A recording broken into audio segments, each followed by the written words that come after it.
Good evening, and welcome to Weird-O-Rama. I'm your host, Victor von Psychotron, and all of us at Weird-O-Rama will always strive to bring you the creepy.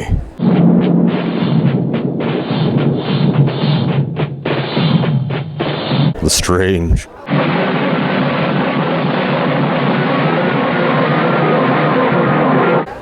And of course, the weird. Hey, Lois, don't forget about all the rest of us. Tonight's film is an Italian sci-fi... Well, it's not really a masterpiece, but it is very interesting. War of the Robots. We will also have interviews with attendees and artists here at IkasuCon in Fort Wayne, Indiana. So, lock all of your doors and windows. Turn off all of your lights. Sit back, have a cup of tea, and enjoy our film, War of the Robots. But first, a cartoon and a short film from Documents Associates Productions.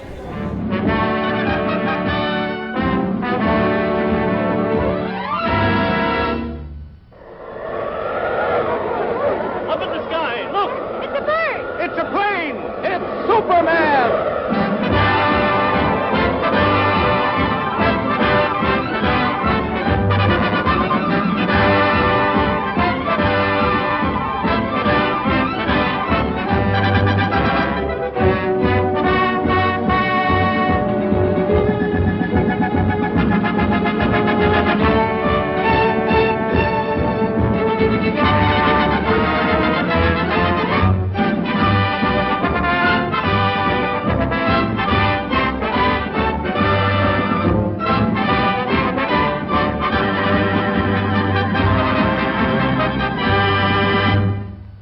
Faster than a speeding bullet, more powerful than a locomotive, able to leap tall buildings at a single bound, this amazing stranger from the planet Krypton, the Man of Steel, Superman.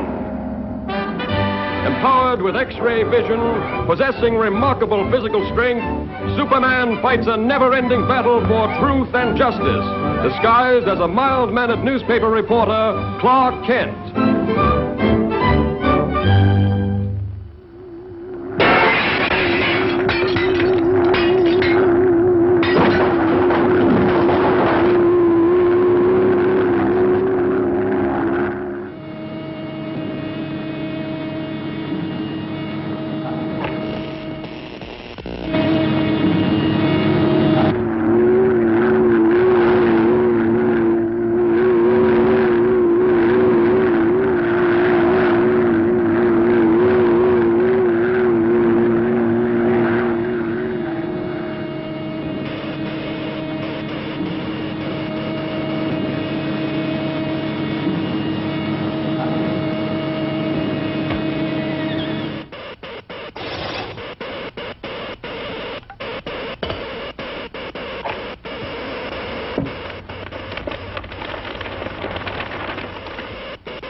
Lois, what are you doing here? Oh, just getting the woman's angle on this story. The mechanical monster! Look out!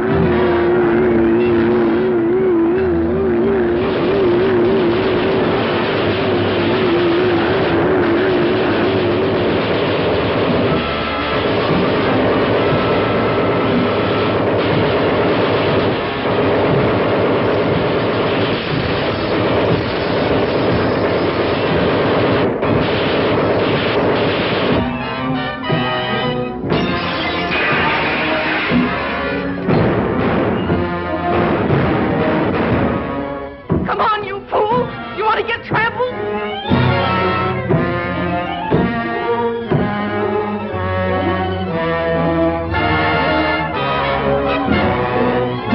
Now, you wait here. I'll phone this in.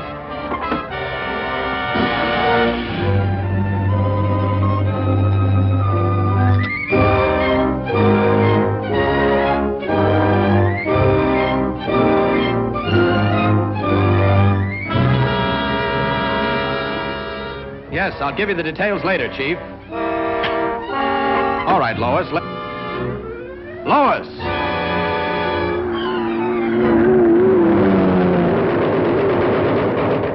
This is a job for Superman.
Story this is going to make.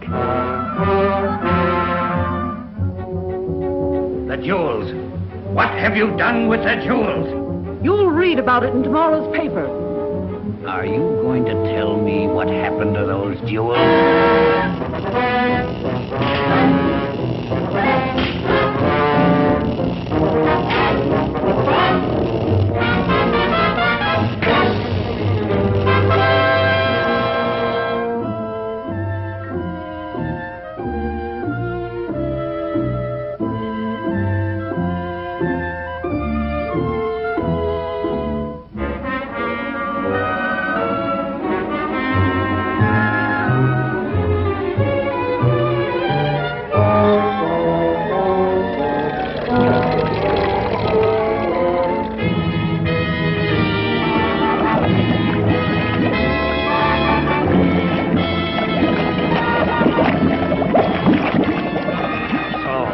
Won't tell me. You'll soon change your mind.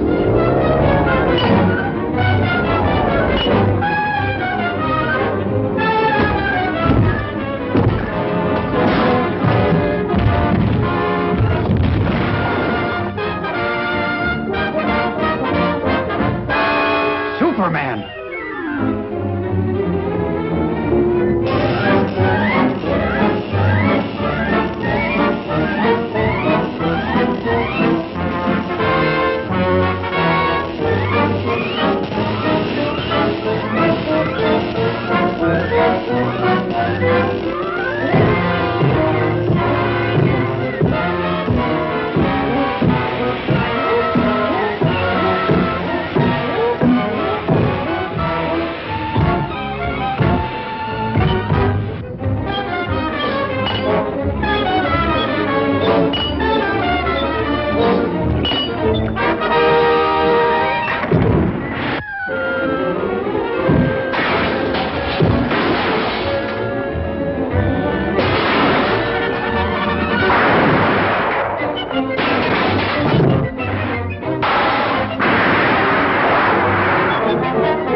Step and she's doomed.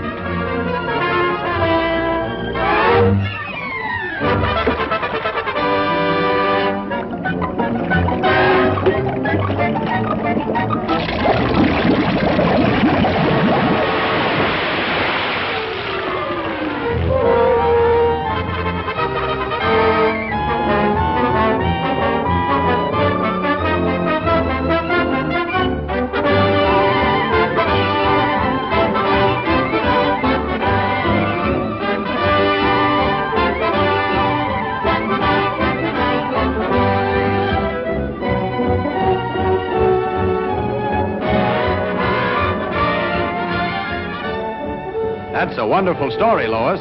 Thanks, Clark, but I owe it all to Superman.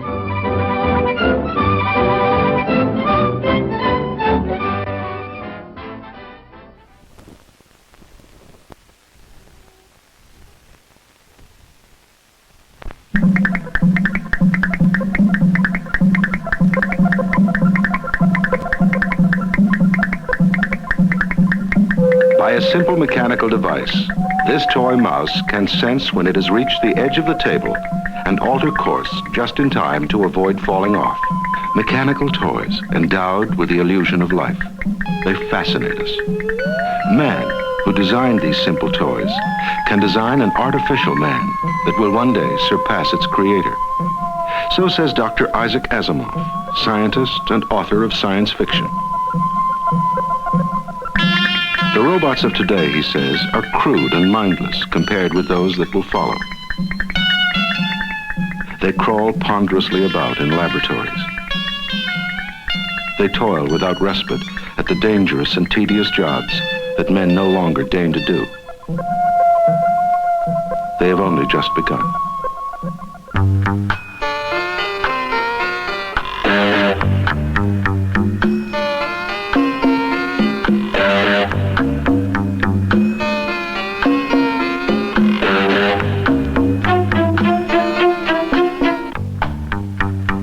For the unconvinced, Asimov has more examples. The first step toward a true robot, he says, is a machine that greatly magnifies a man's physical force.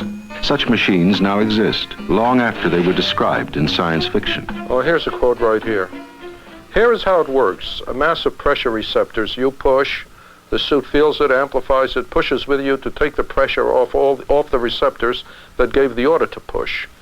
The suit has feedback, which causes it to match any motion you make exactly, but with great force. Controlled force. Force controlled without your having to think about it. You jump, that heavy suit jumps, but higher than you can jump in your skin. That is the beauty of a powered suit.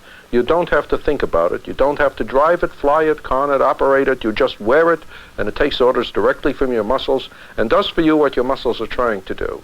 Now, that's from a novel called Starship Troopers by Robert A. Heinlein, published in 1959, portraying a future that was moderately in the distance.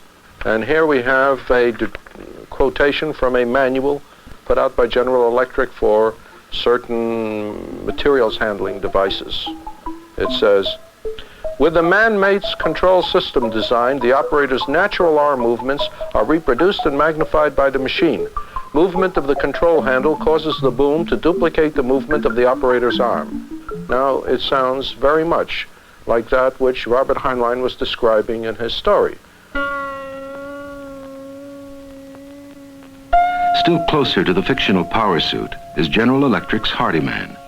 The machine is beginning to enclose the man, pairing mechanical force with human reflexes. Another GE invention is Quadruped. Duplicating the movements of the operator's hands and feet, it can apply great force. More important, Quadruped knows its own strength and is capable of great gentleness because the operator can literally feel whatever resistance it is meeting.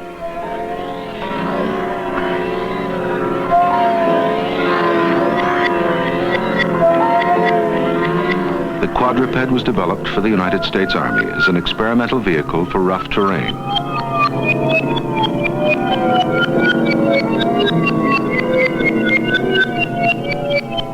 Only one quadruped exists. It is currently dozing peacefully in a U.S. Army warehouse in Detroit, the temporary victim of a budget slash. The technology that went into its creation is available for future applications. The interfacing of this technology with a more advanced one will bring us that much closer to the realization of a mechanical man. All these machines, marvelous and ingenious though they may be, serve only to augment the human muscle. It is the human muscles that guide these machines, and the muscles are in turn guided by the human brain. In order to have a true robot, you have to have a machine which is controlled by a brain of its own, which could, one way or another, augment the human brain. Not long ago, NASA was testing just such a device. In the exploration of other planets, If we can be helped out by automatic equipment of any kind, so much the better, because these planets are difficult to reach and difficult to be on. Mars, for instance, men can land on. Nevertheless, it would be awfully convenient if you can use something like a Viking lander. It can come down from a mothership, and while it itself doesn't move, scoops go out, dig up material, bring it back, treat it properly, analyze it, send back the data. It's what we might call a primitive, non-moving robot. Naturally, we look forward to a time where these devices are continually made more sophisticated so that it can do more accurately, with less constant direction.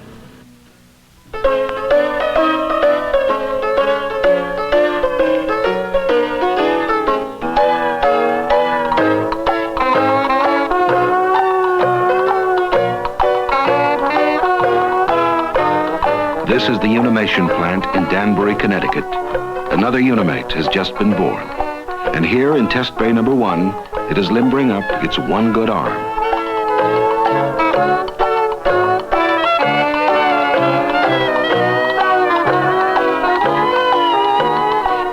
Fairly bursting with eagerness to get out in the field and take on all those odious jobs that men detest and perform so unreliably, Unimate is working out, demonstrating to its creators that it can and will repeat endlessly a complicated cycle of motions.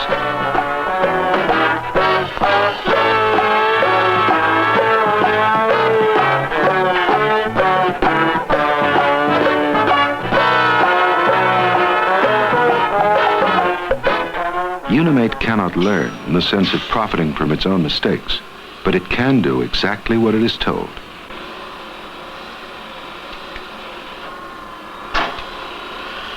It has a computer memory. Using the teaching gun, the programmer moves the arm and hand through the desired motions to the desired position. If he then pushes the teach button, Unimate will remember that motion precisely to within a few thousandths of an inch.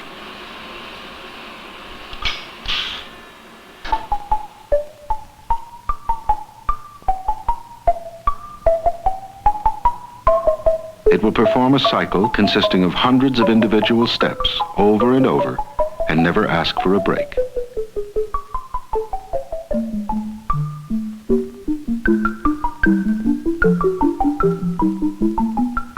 We might ask ourselves, why would we want a robot in the first place? It's a difficult object to construct, be fearfully expensive, especially to begin with.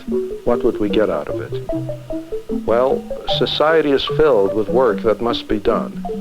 Some of it is highly dangerous, and it might well be that a robot could replace manpower there to work in deep mines, for instance. In fact, he could work under conditions which would be too dangerous for human beings. We could leave out some of the precautions we take. He wouldn't be breathing. He wouldn't have to worry about poisonous gases. He could work perhaps in the neighborhood of radioactive materials for considerably longer than a man dare to. And then it's not even just danger, the high temperatures, high pressures. It could be just tedium. There are many jobs that are fearfully tedious. A robot could work without boredom and be just as efficient after 24 hours of forever picking something up and putting it down. The most sophisticated robots are not on the job yet.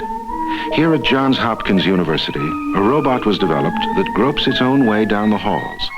If it is hungry, it can find for itself the only kind of meal that really fills a robot up: a few watts of household current. It's one thing to have a machine perform exactly what you tell it to do.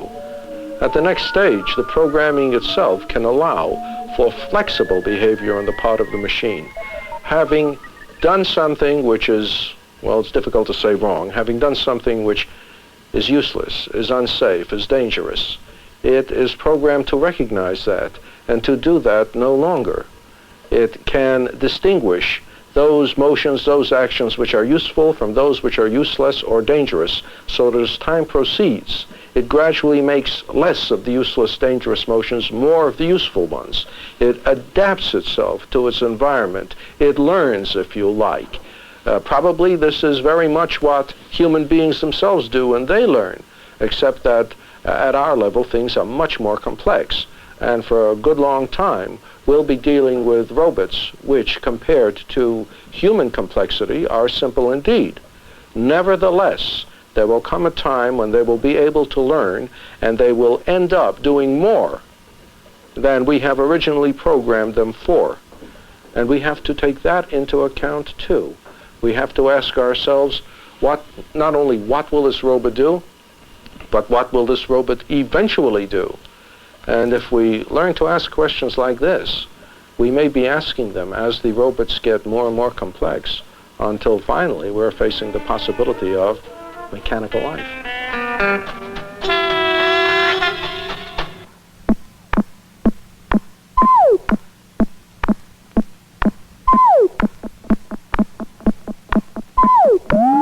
There is no theoretical limit whatever to how complex robots can be and how close to human intelligence they can come. The human brain is made up of atoms and molecules and nothing else. And if we can invent a robot which has a brain that is made up of units as small as those of the human brain, as complex as those of the human brain, and is as intricately interrelated as those of the human brain, you will have the equivalent of the human brain with everything there is in a human brain.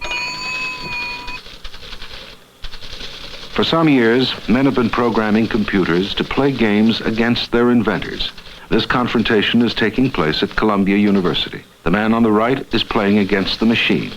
The man on the left informs the machine of its opponent's moves and carries out the machine's battle orders. The computer will examine all its possible moves and ring a bell every time that it finds that it has no way to save its pawn or knight or bishop. A real panic situation. The computer cannot learn at this point.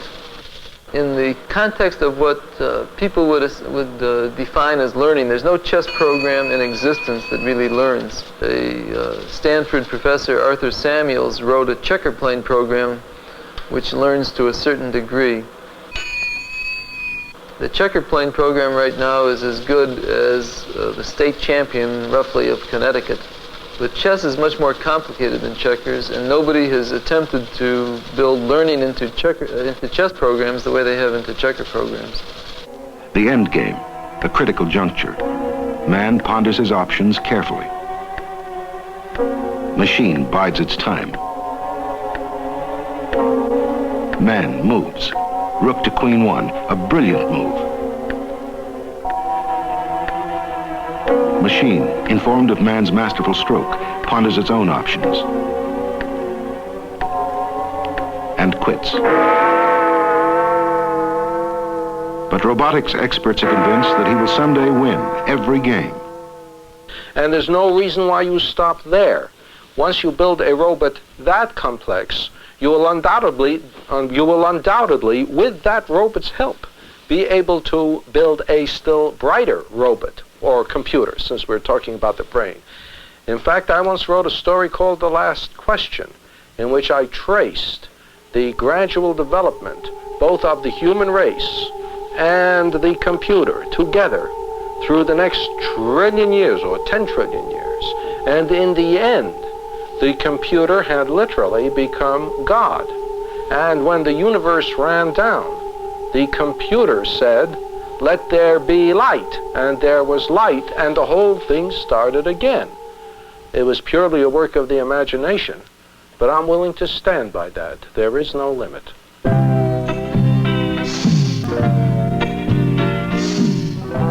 In the short-range future, I suppose there might be a drive-on to develop robot-like devices that can do housework.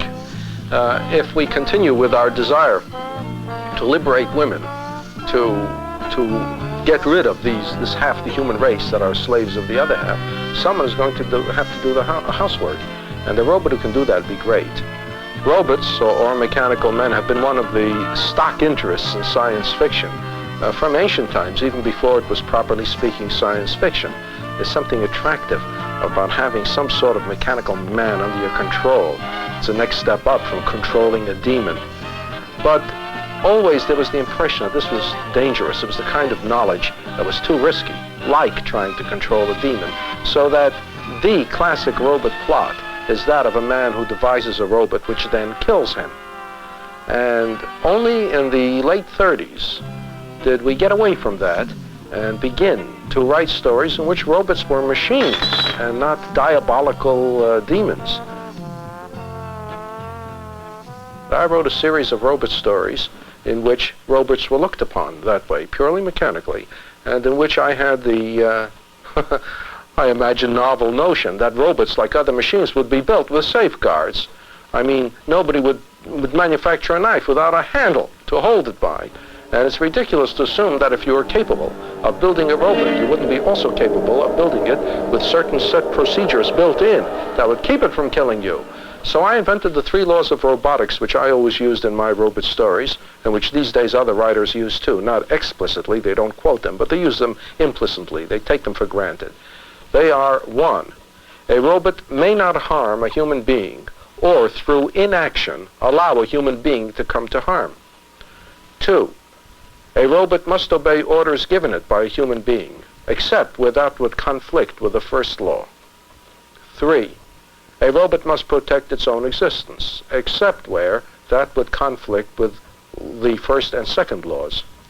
Well, I wrote a series of stories, and novels too, based on robots following these 3 laws. And in my early stories, I spoke considerably of man's Frankenstein complex. They didn't trust the robots. They feared the robots. They somehow had this feeling they would be replaced by robots. So that there were laws against using these robots of mine on Earth, and mostly they were used on other planets under conditions where humans could not work. However, there were not only these robots proper, which are man-like in appearance and move around like men, but there are also the isolated brains of robots, which, because they exist in themselves and don't have this human-like appearance, are less frightening. In short, in addition to the robots, there were advanced computers. I wrote these stories in the 1940s, before the electronic computer had been developed, you see, so I didn't call them a computer, I called them brains. And in my later stories, these brains control the Earth. In fact, the brains had reached the point where, even if a human being nominally in control of one of the regions of Earth were to give an order which, in the estimation of the brains, was unsafe, dangerous, it would not follow. It would do what it considered right. In short, man had lost control, and rightly so. Man could no longer control it safely. It had to be controlled by these mechanical brains.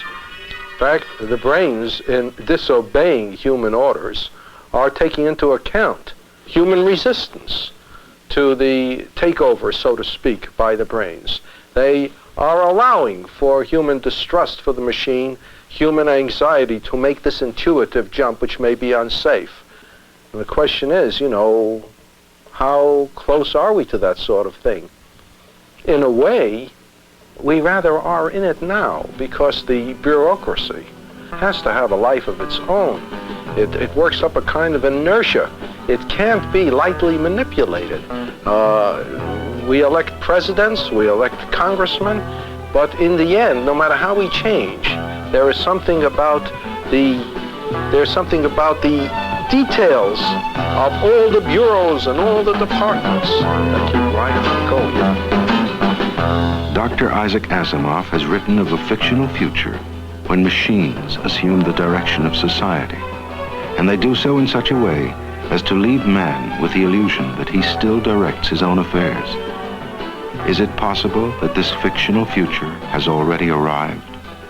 However, the real thing is that I have pictured in my stories the control of society by mechanical brains, even though in my story I placed it at little more than a century in the future. I think it'll take a long time yet before that happens.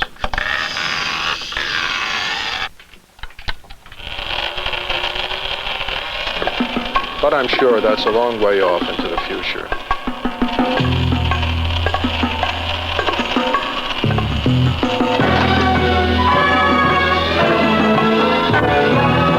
But I'm sure that's a long way off. I'm sure that's a long way off into the future. That's a long way, a long way into the future.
Red alert.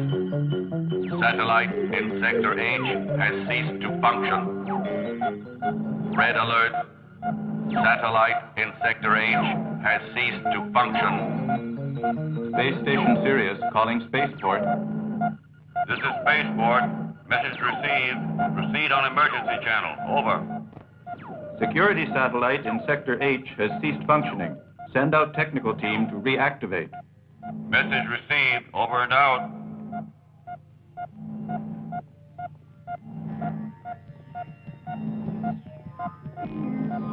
Look, Commander.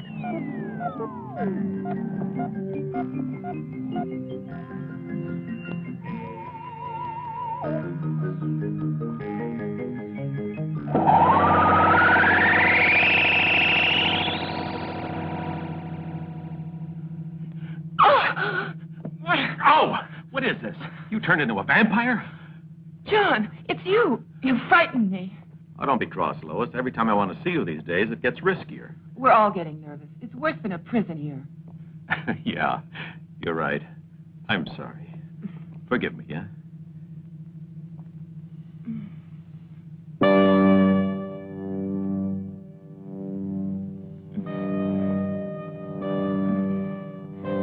I'm sorry, John. I must leave you. The professor's waiting for me downstairs. I just came up here for a minute to get a drink. Professor's getting to be a real nuisance. You could be in love with him, with that crazy mind. You're being silly. I'll see you tomorrow night at 8 o'clock. I'll be waiting here. Okay. Don't forget.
Lois, my dear, I don't believe you've thought a lot about what you're saying. I still don't think you have any chance of getting the results you want.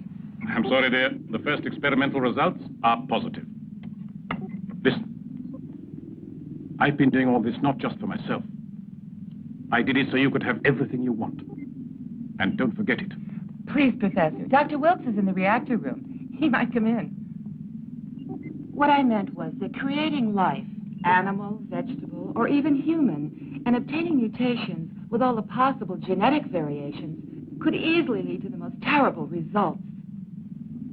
I'm on the verge of discovering a secret that will lead to immense power. Do you understand, Lois? Just think of it. I can create an immortal man. I can grow a forest where there was only desert. And destroy the balance of nature? Is that what you're hoping for? No, it's not.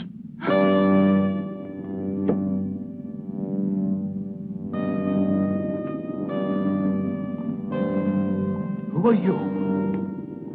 That does not matter. I cannot explain. We do not have the time. Please come with us. Don't force us to use violence. Why should I go? This is my house. What do you want with me? Who are you? I said there is no time to explain. You have no choice. No one can help you.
Commander King. A gang of aliens has kidnapped Professor Carr and Lois, his assistant. I actually saw it happen. I would have tried to prevent it, only they were already leaving. Their ship just disappeared.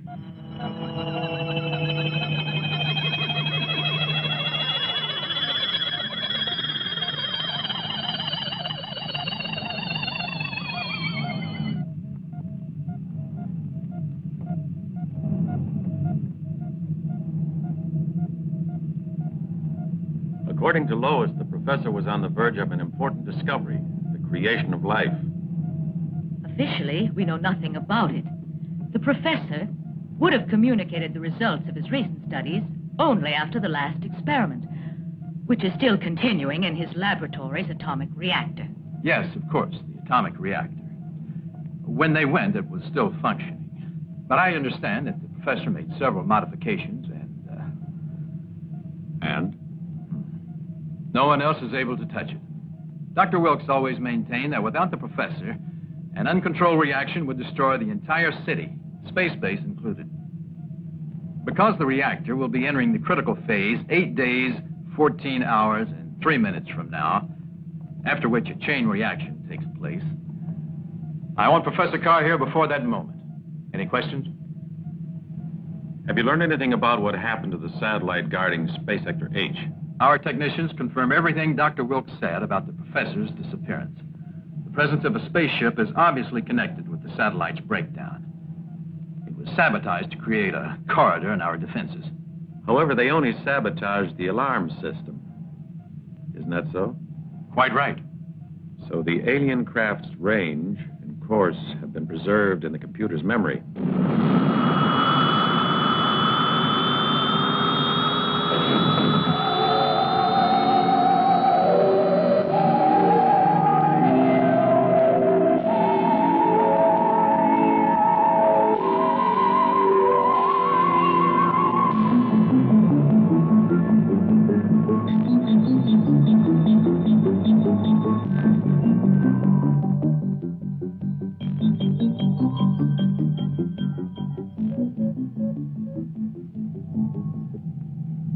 Touching security perimeter.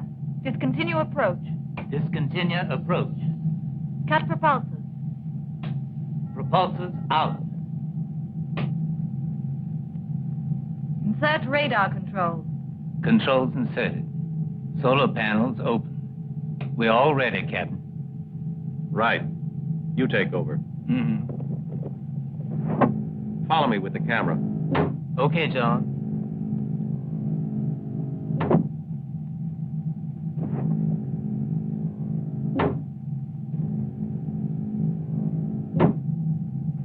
Julie, since the captain doesn't even notice you, in spite of the torch you've been carrying for him for quite a while, why don't you just drop him off on the satellite? And take the rest of us back home, huh? That's a good idea. Remember it. And apply it to you. When you're on a remote planet, somewhere in the galaxy, so far away that nobody could find you. I was just trying to give you a little friendly advice. So don't come and cry on my shoulder when you're in trouble, right?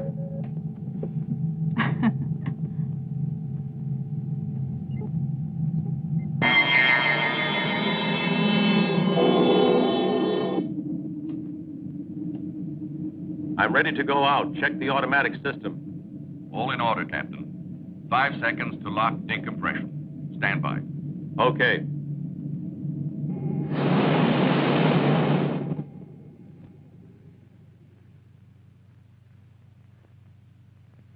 Here I go.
disconnected the memory bank of the main computer.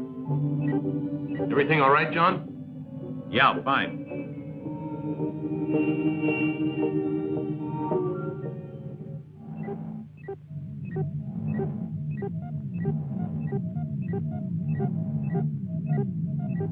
There's a call from the spaceship Trissy on special mission.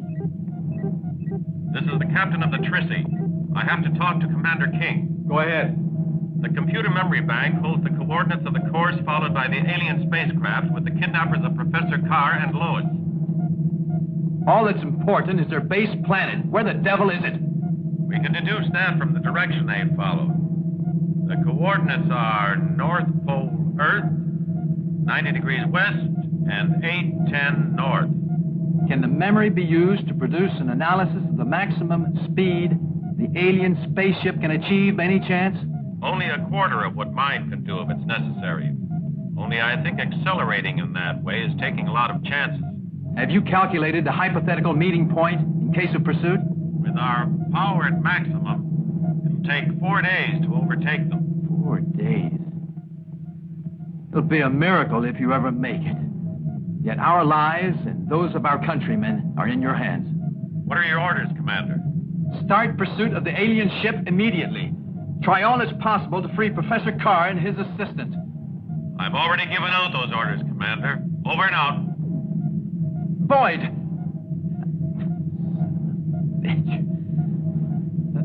Sorry. Acceleration 30%. Motors on. Jets at minimum. 30%. Carried out. Compare radar data with signal direction. Beta angle 22 degrees. Tangent beta angle 80 degrees. Velocity 500,000 meters per second. Signals noted in direction of established course. Main force constant. Coordinates verified. Signal direction verified. Course confirmed. Increase jet power by 100,000 meters per second.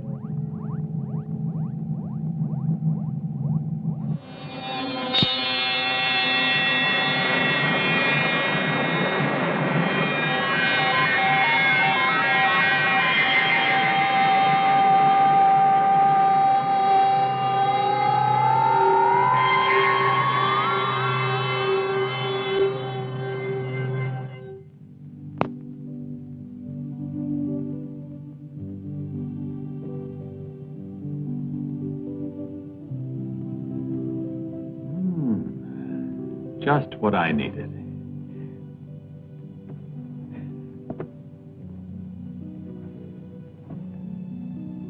If we maintain this velocity, we'll catch up to them quite soon. Have you notified the base? No, I haven't yet, because I have a sort of strange presentiment.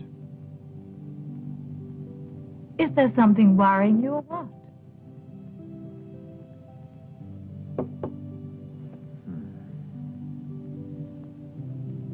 I don't know, but I feel that my hands are tied.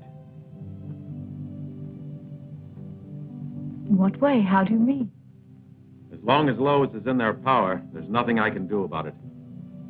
Obviously, these damned aliens will take advantage of holding hostages to dictate terms. If I were you, I wouldn't worry about that. Let's just catch their spaceship and stop them. I just like to see them trying to dictate conditions or terms if their spaceship's blocked.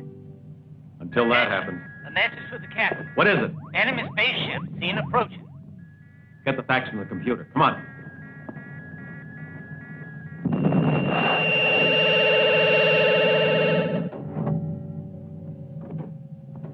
There were 3 of them at first, John. But now one's disappeared and the others are starting to attack us. Sonia, get me the base. Spaceship Trissy, calling space station Sirius. Confirm identity of alien spaceship. Command station to spaceship Trissy, you were right. Confirmed. Those are 2 alien spaceships. Attack them. All right. We're attacking.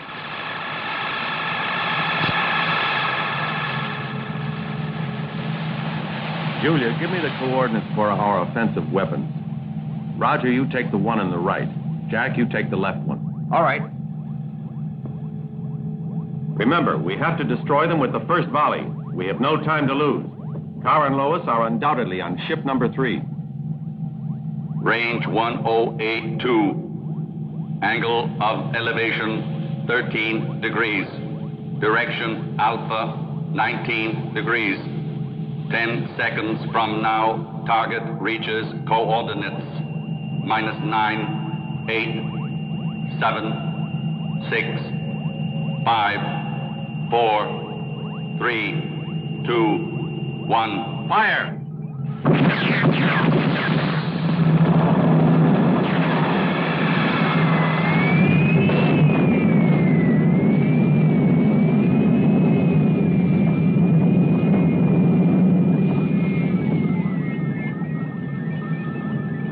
Trying to get away. Fire! How about that, eh? Yeah! On target. Oh. Damage to drive section. Reactor water tanks hit. Ship is drifting 7 degrees west. Full force, 10 seconds. Activate auxiliary engine.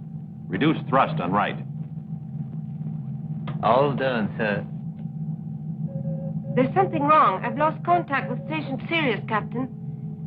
I don't think the auxiliary plant is strong enough to re-establish contact. I want to know where we are and whether we're able to reach that planet, little asteroid. Right, sir. We'll never catch the aliens like this. Asteroid Azar lies 200,800 kilometers distant. Alter course 3 degrees east. It is a minor world of no scientific interest, chiefly basalt rock. No important minerals. Inhabitants peaceful and friendly. Sounds like a sensational place for a weekend. You think we can get in a little fishing? We'll be disembarking on the asteroid in half an hour, so don't worry about it. Ready 3 degrees east. Check. We've lost contact, Commander. What has happened to the ship? I don't understand. But it's the beginning of the end. They're getting away, and by ourselves, we can't stop them.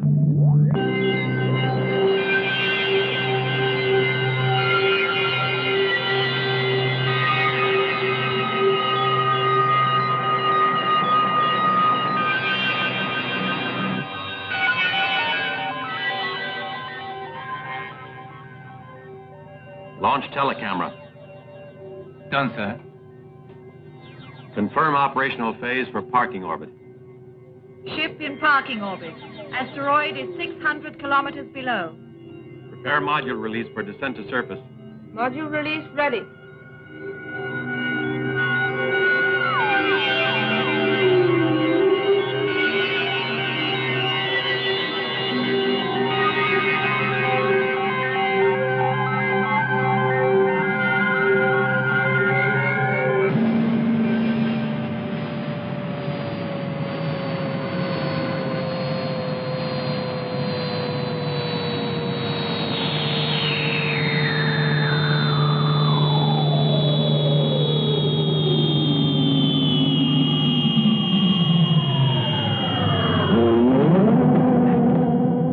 Telecameras 2 and 3. All set. Have the computer analyze radiation. Roger, Paul, Sonia, and Julie, come with me. Find out if there's any possibility of repairing the damage. Yes, sir. Roger. Go get our equipment ready. Data analysis. Oxygen 18%. Nitrogen 65%. Atmosphere similar to Earth. Surface air temperature 3 degrees above zero. Radiation traces not dangerous for limited exposure. Open outer airlock door. Outer airlock door open. Telescopic stair. Functioning. Ready to go. All right, put on your anti-radiation spacesuits. Come on, let's go.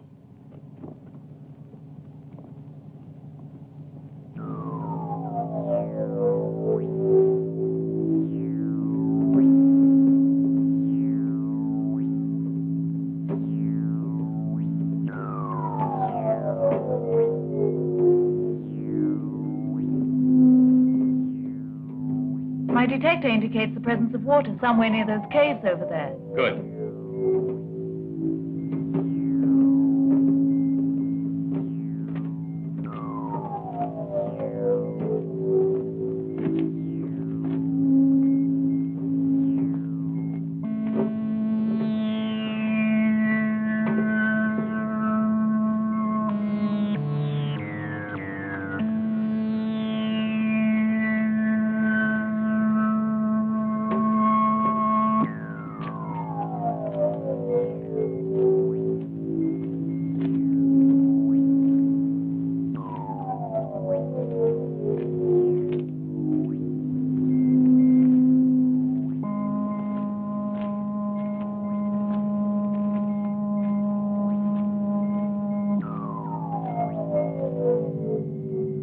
Out come the boots as usual. You don't, Tootin'. It's easy to see he's from Texas. Every time he takes over command, he has to put on the old pair of cowboy boots. I think we better get to work. Let's start by seeing how much damage has really been done.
Julie, are you sure you read the direction finder accurately? Oh, God.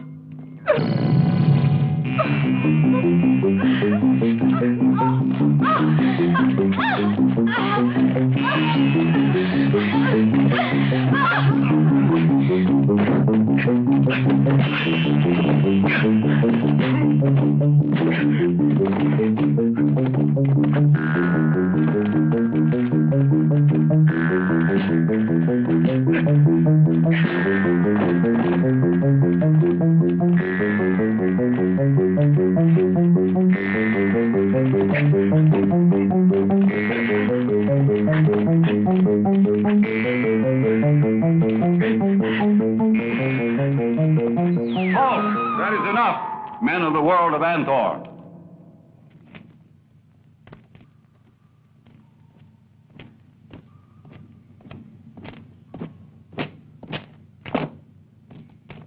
Can you understand? I am leader of these people. Yes, I understand, thanks to this electronic translator. Tell us what else you want with the unfortunate tribes of Azar, men of Anthor. No, we haven't come from Anthor. We come from a very faraway planet called Earth. We were on the trail of some alien kidnappers when two of their ships attacked us and managed to damage our ship. We just want to repair it. Stop lying. You are men and women of Anthor. You need not hope to escape. I will crush you like insects. Bring one of them here.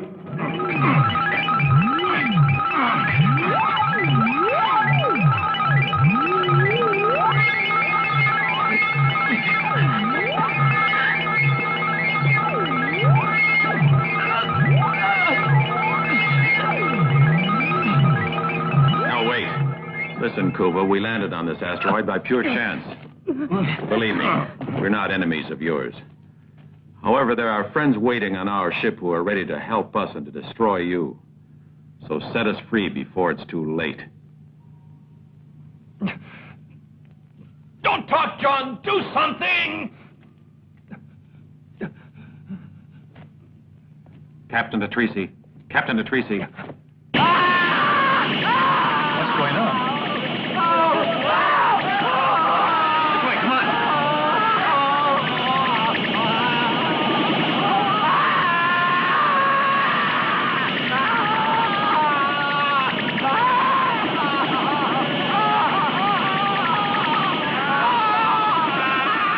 Hi, everybody.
What's happening in there? Don't worry. So far, we're all right. Hey, I hear footsteps, John. Careful. Okay. Look out.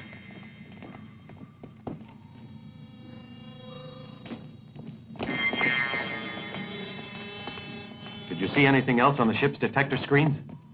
The monitors have recorded the arrival of a spaceship similar to the ones we've destroyed. Fortunately, they didn't see it. If there's any sign of danger, don't hesitate to use the ship's arsenal. Have you reestablished contact with base? It's impossible. We don't have enough energy. How about the repairs? They've been completed. Someone found a water supply. We analyzed it and filled up. We can leave whenever you like, John. Okay, Herb. Keep an eye on that other saucer. If we need any assistance, I'll give you a call. Over and out.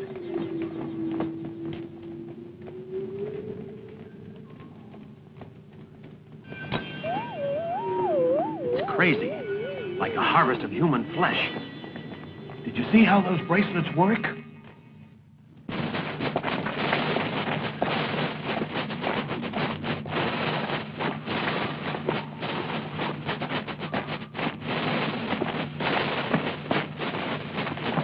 Let's teach these gold men a lesson.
Are you all right? Those energy charges burned the flesh off your bones, my friend. Thank you for your help. You have mighty weapons indeed, and the people of Anthor possess nothing similar. I told you that. It isn't that we enjoy killing, but when our lives are in danger, we mustn't hesitate. But we can also use these weapons to do other things. Look, I'll show you. I'll keep it as a souvenir, Cuba. Release all the others.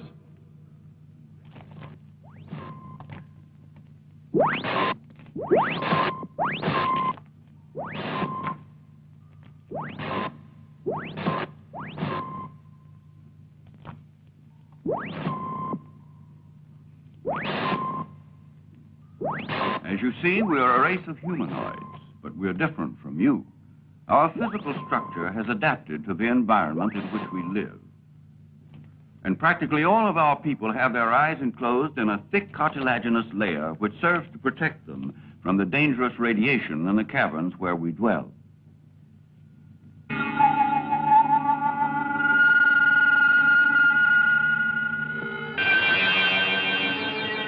Like many others, however, I was forced to undergo an operation on Anthor, where they need worker slaves with normal vision. Now, if I remain in my homeland, I am fated to go blind.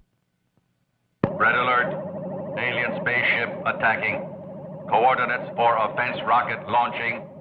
Target 35 degrees east, 4 degrees north. Elevation 22 degrees. Plane angle 31. Set the alien ship for organic life. Minus 10, 9, 8, 7, 6, 5. Negative. 4, 3, 2, 1. Fire. The scientists of Anthor have reached the point where they can prolong life indefinitely, but the process imposes such a strain on their tissues that they've lost the power of procreation. To avoid extinction, they transplant into their bodies young organs taken from our people. That's why they kidnapped Carr and Lois. The professor has discovered the secret of creating artificial life. We must free them somehow and take them back to Earth. I will lead you to Anthor. I worked for many years on the construction of the Imperial Palace there, and I know the layout perfectly. I'm sure you'll find your friends inside it. No. Commander King doesn't think that. He's entirely opposed to large-scale evacuation. That would simply produce panic. And besides, the Council of Ministers go along with him. As for the Tracy, we've had no news. We haven't re-established contact, so there's still no way of stopping the reactor. Then what are we supposed to do? Just wait until it explodes and destroys the entire city? I'm afraid there's very little else we can do.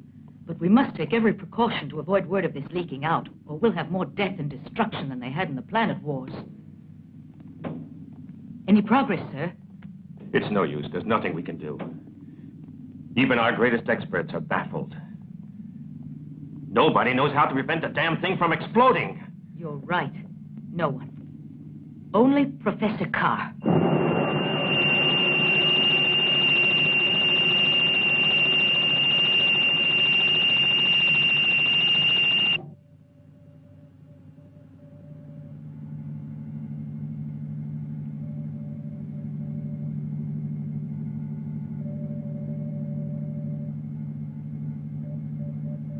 Roger.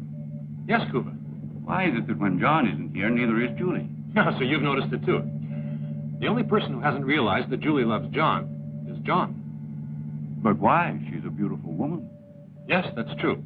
The trouble is, John's in love with another girl who's a prisoner on Anthor, and he wants to set her free. Ah, now I see.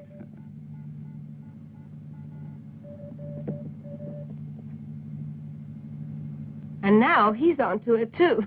Yeah.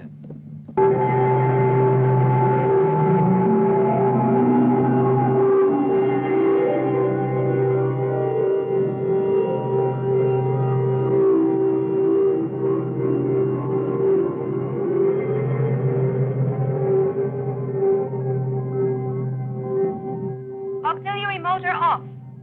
Check computer printout for all security data on planetfall. Printout check in process. Reduce jets to minimum. Jets reduced to minimum. Correct course 5 degrees. Maintain present velocity. Beginning countdown for surface contact.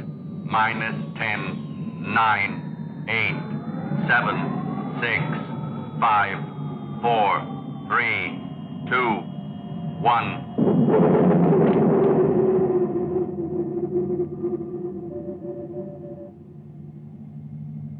Atmospheric density and composition approximate to Earth's. Open the airlock.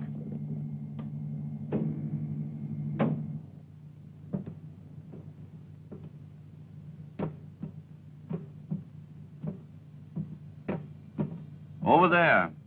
The city lies beyond those walls. We have to make our way to the mouth of the old tunnel. It leads from the quarries they use for most of the buildings and comes out directly beneath the Central Palace foundation. We better hurry. Yeah. Let's go.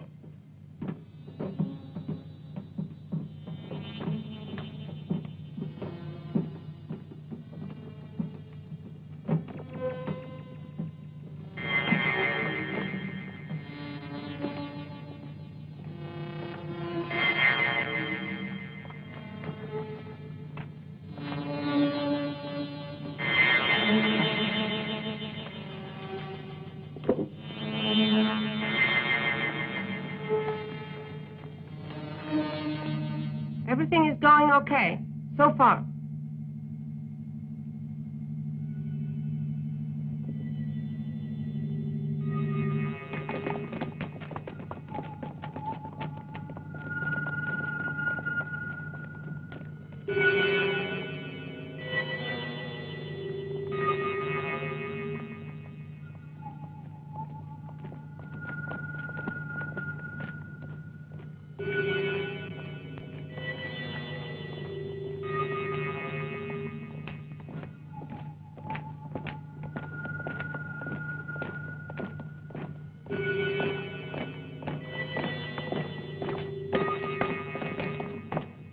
What's worrying you, John?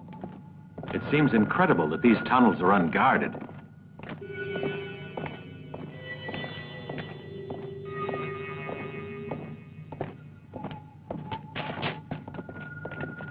The laboratories are right up here.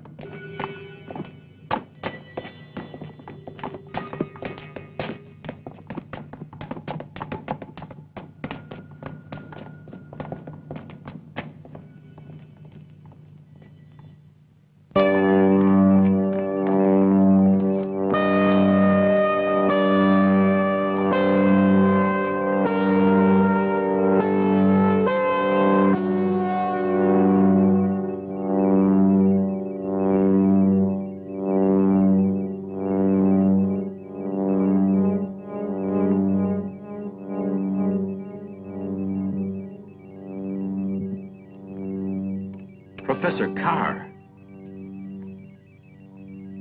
Ah. Captain Boyd. Dear John, how extraordinary to see you here.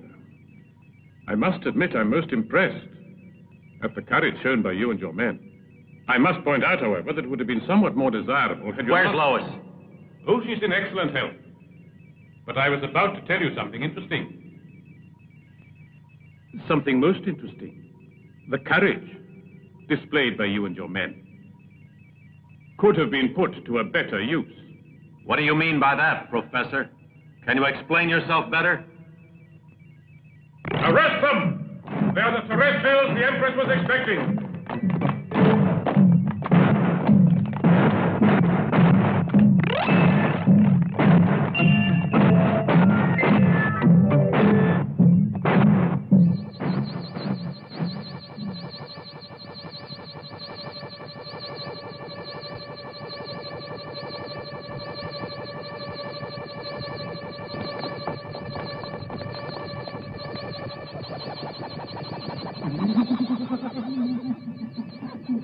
The professor has knocked out our guns.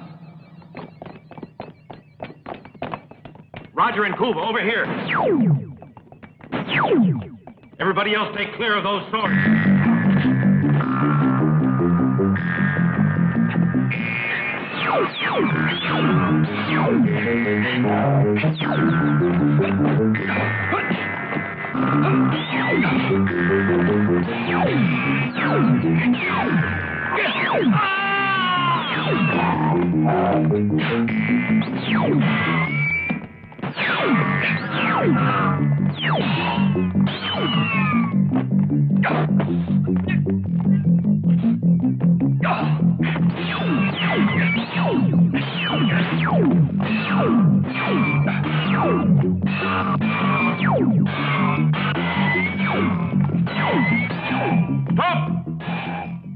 I will have to kill these companions of yours.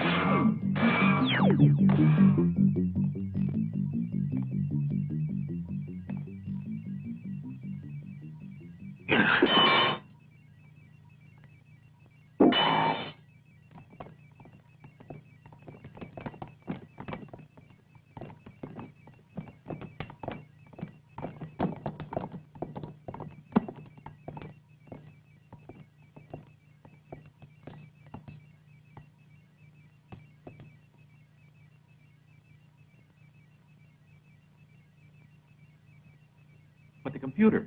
Something went wrong, John. The computer didn't mention any sign of life near us at all. So we were taken by surprise.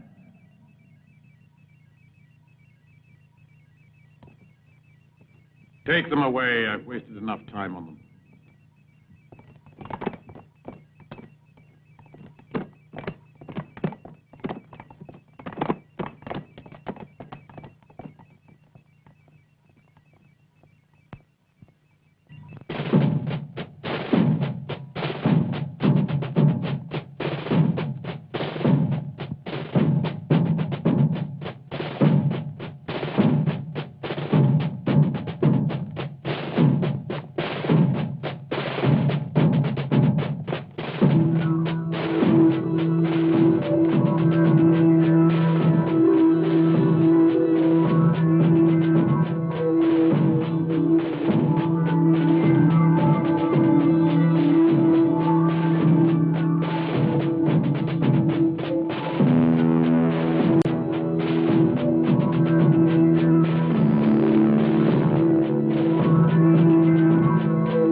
Mighty Empress.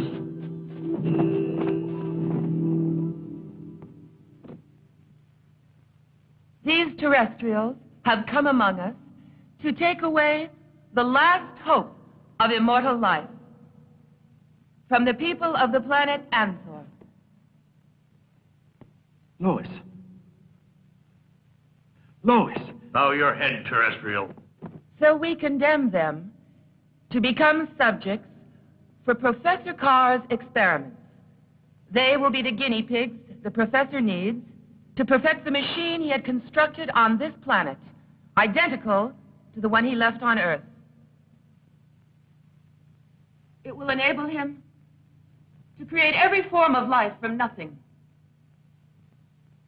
Take the prisoners away.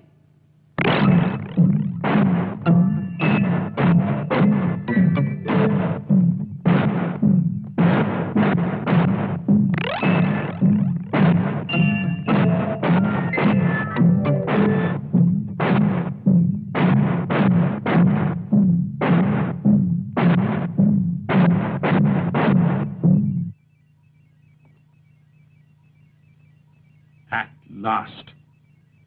No one will be able to oppose the plans I made so brilliantly. The only ones who could have are captured. Well,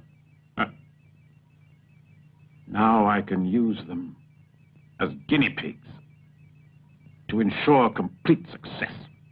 I think you ought to keep both your feet on the Earth. On the Earth? Never. This is our planet now. And here, I will realize my dreams. of power and glory. Yes. But don't forget, I agreed to become Empress, only to save your life and mine. Yes. But it was I who persuaded them to accept you when the old Empress died. What if you did? You know I agreed because I realized that Earth would send out somebody to try to find us. I simply had to gain time. I don't think I quite understand. I don't really see what you're trying to say. Can you explain more clearly? You're right. I will.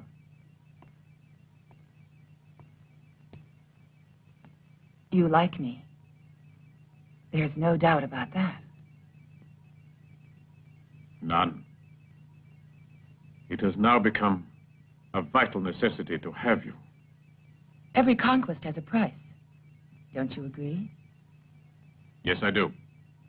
The price I ask, then, is our friends' freedom and the chance for them to go back to Earth. If there's a plausible reason for it, I could probably accept. You asked me to be more explicit. I did. In fact.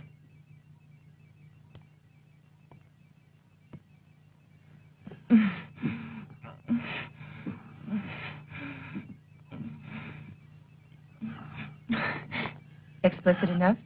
In return for the lives of our friends, I offer you myself. All right. I accept.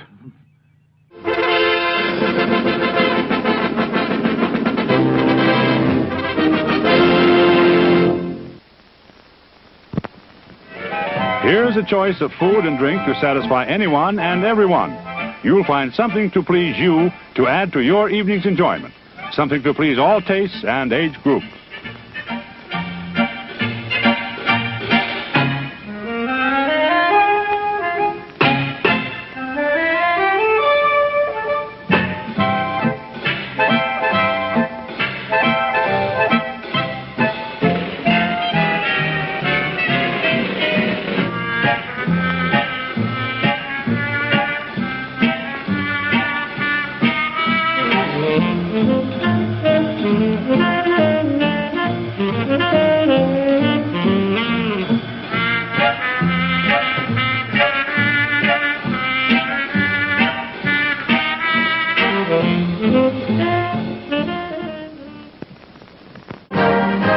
The next show will start in 9 minutes.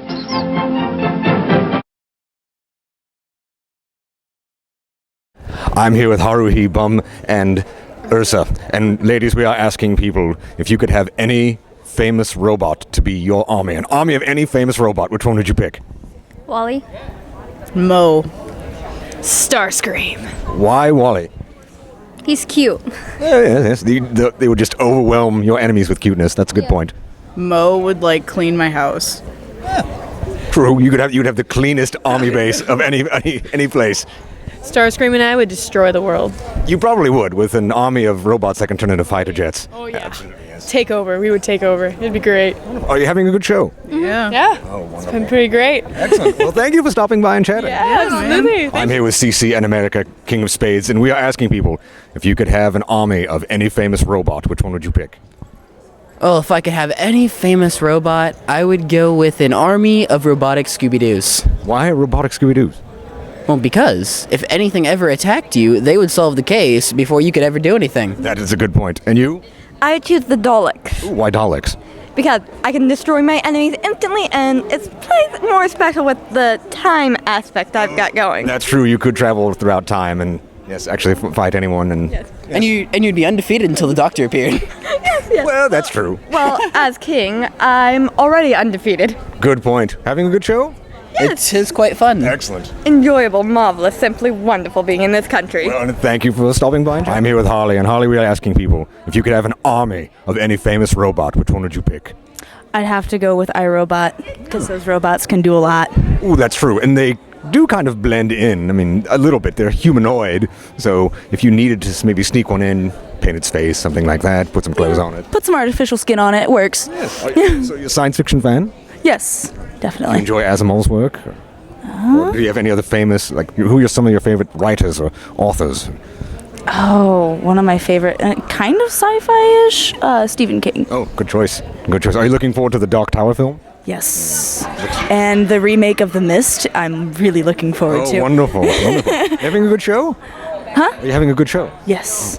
Good show. Well, thank you so much for your time. It's nice to meet you. I'm here with Arjun Adepan, ma'am. We are asking people, if you could have an army of any robot, which one would you choose? R2-D2. Why R2? To begin with, he's good with computers. He can hold his own in a fight. And who doesn't want an army of sassy little robots? True, he's very versatile. So that's my reasoning. That's very good. Having a good show? I am. Wonderful. Well, thank you so much for your time. Thank you. I am here with Red Hood, and so we are asking people, if you could have an army of any famous robot, which one would you pick? I would choose the Cybermen from Doctor Who. Why the Cybermen? Good choice, by the way. The Cybermen because not only do they tend to easily get through a lot of their enemies, but they can easily turn other humans into Cybermen as well to just increase the army. That's a good point. And easily recruited army, they just keep reproducing on their own. Exactly. Yes, that's very good. And they have time travel abilities, and they can they delete quite well, actually. Yes, very. And be good in Gotham City. You could the crime that you could stop with those things. Oh, so much. Enjoying the show? Very much so. Wonderful. Well, thank you for your time, sir. Thank you for your crime-fighting efforts. Of course. I am here with Mandy, and ma'am, we are asking people, if you could have an army of any famous robot, which one would you pick? Well, I really love dinosaurs, so I would have to go with the robot dinosaurs from the game Horizon. Oh, that's an interesting choice. Why those? Well, they serve as both mounts, and they have a really cool design, and I'm a big fan of, really cool original content, and I love dinosaurs. I always have, so wonderful. I'm going to have to go with that. So you easily have one of the coolest armies out there. Yes, T-Rex army, yeah. My Triceratops for me, all the way. Oh, yes, love them. it. So you are an amazing artist. You well, thank you. created this costume yourself. I did. And you do amazing artwork. Oh, thank you so much. How long have you been doing such a thing? The cosplay thing I'm a bit newer to. I only have a few costumes under my belt, but I try to learn as much as I can with every costume. This one was definitely a lot of new things that I was trying out. As far as illustration work, I've been doing that since I was little. I mean, Do you have barely in diapers. Do you have a favorite medium for artwork? I think I'm more leaning towards digital because I'm used to the undo button an awful lot versus drawing on paper. I'll often find myself looking for a button that's undo, and then I'm like, wait, I gotta actually erase. No undo. Do you have any particular favorite things you enjoy drawing or sketching? I really love anime-styled artwork, but I don't want to limit myself. Certainly. But I really love colorful stuff. Like, I grew up with Lisa Frank, so Lisa Frank stickers and stuff, color everywhere. So I kind of adopted that into my style a little bit, and let's go from there. Where can people find your work? So if you search Yammer Pro, YAMERPRO, on the internet, you'll find me on Instagram, Facebook. YammerPro.com is my portfolio website, and I'm pretty much everywhere. Don't do the greatest job keeping up with it, but I'm trying. Can people contact you for commissions, or are you too busy? Absolutely. I am currently taking commissions now. Might not be the same a few months from now. Depends if I get caught up in another crazy cosplay project. Wonderful. Never know. Well, thank you so much for your time. Yes, thank you so much. I'm here with Adam, and so we're asking people, if you could have an army of any famous robot, which one would you pick? I am a nerd. I would actually pick number 5 from that old Short Circuit movie. Do you guys remember That's that? a brilliant, I love that guy. That is a brilliant choice. Why him? He's got a lot of heart, which makes him especially deadly, but only to the right people. That is true. That is a brilliant choice. Easily the most creative choice so far today. Thank you. So are you the creator of Galatoon? Yeah, I am. I've actually been working on the game for 18 years. Wow. Started doodling it on index cards when I was 10. We just took it up as a Kickstarter project last year, and thankfully our fans made it happen. Now we're totally independently published. So tell us about the game. So basically the idea behind the game is it's a battle arena card game designed to feel a lot like a video game, like fans of Super Smash Bros. And Overwatch love it. Basically how we do that is you get this arena of 2 to 6 players, and you fight as these champions in a crazy free-for-all. We're actually fighting for KOs. So if I knock out your character, I score, but your character actually respawns like in a video game. So everybody gets to have fun and play the whole time. You just choose how many stock KOs you want to play to, and you pick how long the game is. Oh, wow. The other really fun twist with it is, unlike a lot of tabletop where people get kind of bored waiting on each other, everyone actually takes their turn at the same time. Basically, you pick what you want to do and signal that you're ready, then everyone just slams down their cards at the same time on whoever they want to hit. So if I want to attack you, I just throw an attack on you. Or if I think you're after me, I'll throw a shield on myself. Or I might even toss a shield onto someone else because I don't want them to knock you out because then they'll score. We're playing for KOs. Nice. Nice. And how many people can play typically? There's no formal limit. Oh, Our even better. starter box comes with enough cards to suit about 6 players, but I've had some people buy a double set, and I've done a game with as many as 15 players, Wow. honestly. Wonderful. You can play 2 or more. One-on-one, it turns into more of a traditional dueling game, so it really shines for seeing those big groups. Oh, wonderful. So where can people find it or order it? Right, so we're totally independent, so right now you can only get it from me at one of our shows or through Galatoon.com. Okay, wonderful. Galatoon.com. Well, thank you so much for your time. Thank you sir. so much. Pleasure It's to great meet meeting you. Yes, you too.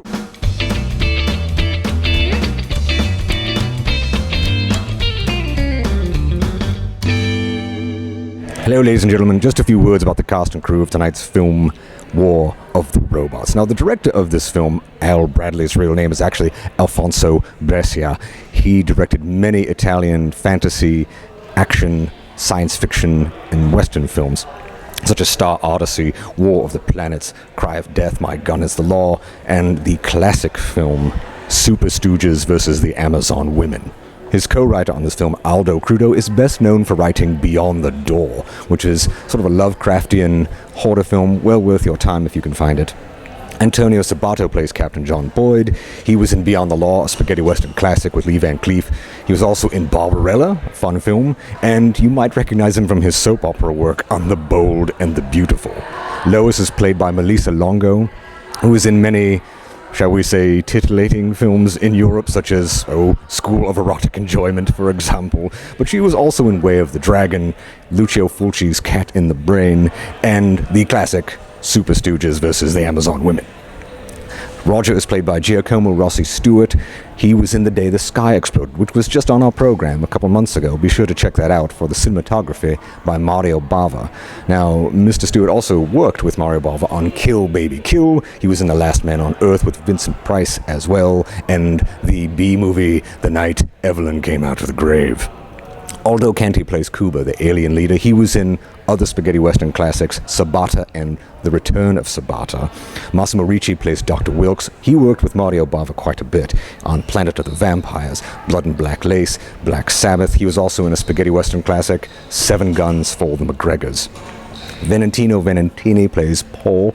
He was in The Agony and the Ecstasy, a very highly regarded film. He was also in many of the Emmanuel films. And he was in Concord Affair 79, which is a fun, low-budget Italian disaster film, if you can find it. And finally, Professor Carr is played by Jacques Herlin, who was in a Giallo classic, The Whip and the Body. And he was also in Secret Agent Super Dragon, which you fans of Mystery Science Theater 3000 might recognize. So we hope you're enjoying the film. We'll get back to it after this word from our sponsor. Journey with me to the year 2019. The person sitting in this chair has the power to alter the course of history. Conflicts are now settled with remote-controlled robot tanks. Tank after tank, through nights and days and fog and rain. And the smallest mistake could mean defeat. Of course, it'll probably never come to this. After all, who could take the pressure? Could you? For the Atari 2600, robot tank designed by Alan Miller for Activision. Lois, I'd like to know what game you're playing.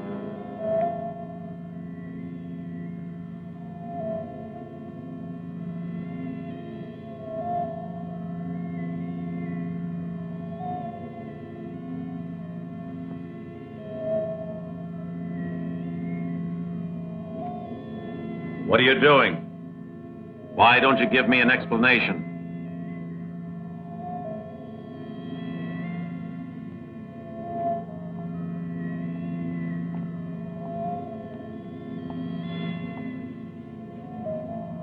This is a very powerful disintegrator. Kill the guards when I distract their attention. Ah!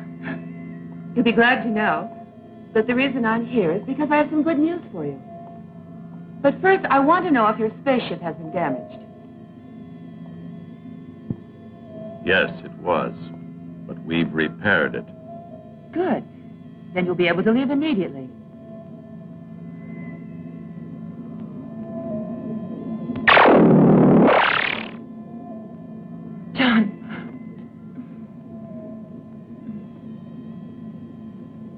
A touching scene, eh, Julia? I think it's revolting. Hey, Lois, don't forget about all the rest of us. Why don't you set us free first? Then you can get on with the romance.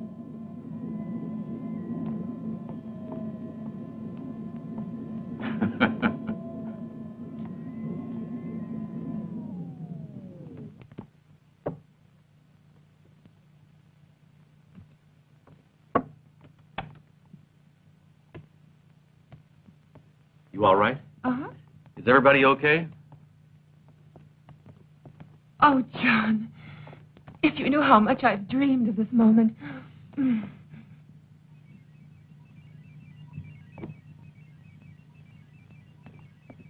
She kissed him.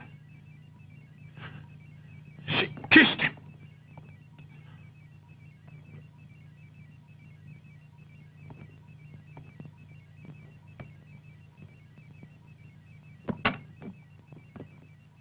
Come on, men. Let's go.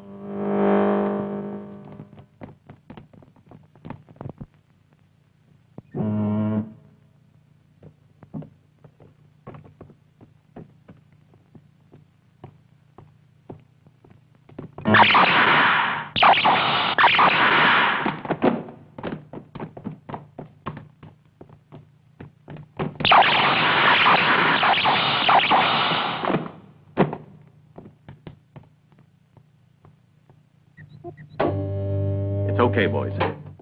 This way.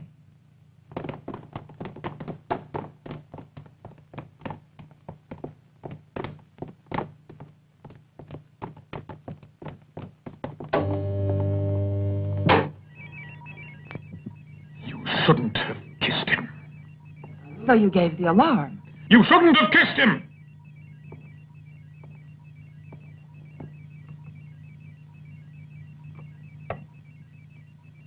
I had to persuade them to kill the guards. How else could I have done it?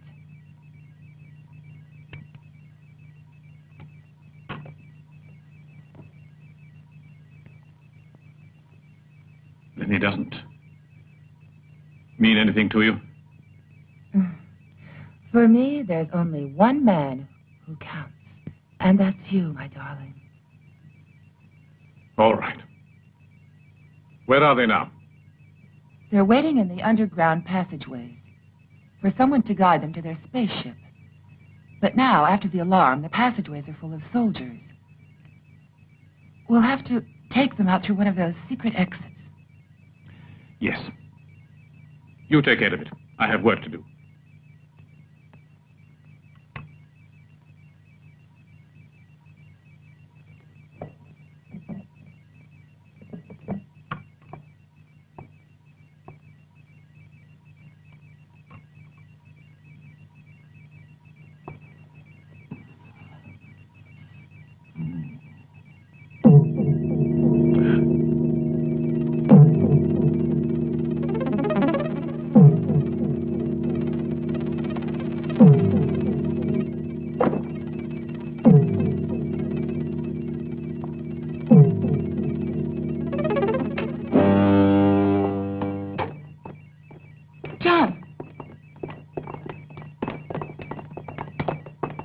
It was too dangerous for us to wait down there any longer.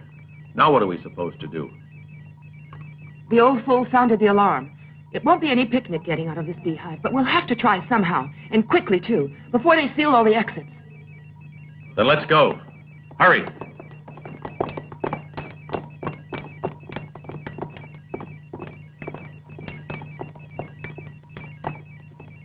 Kuba, come on.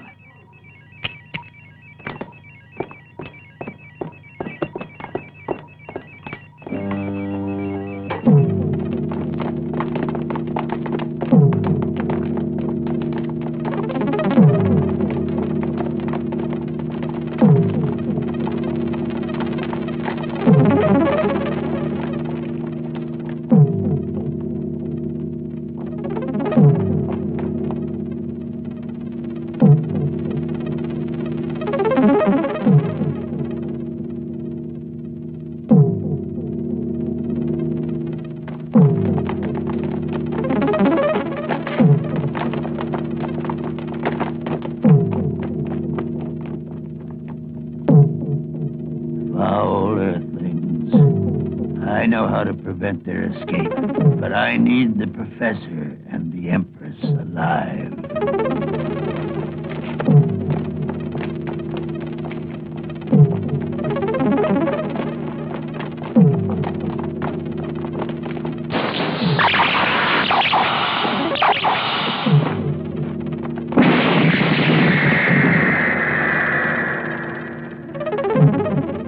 What's happening now? It's an invisible energy screen. The Raptor went through it and was atomized. Look out!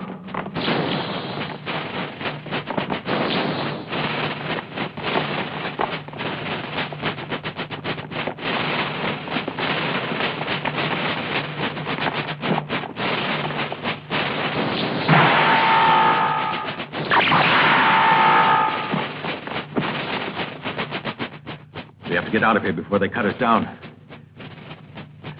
Isn't there any way to get through that door? I'll have to find the circuit cable and cut it. I'll need this.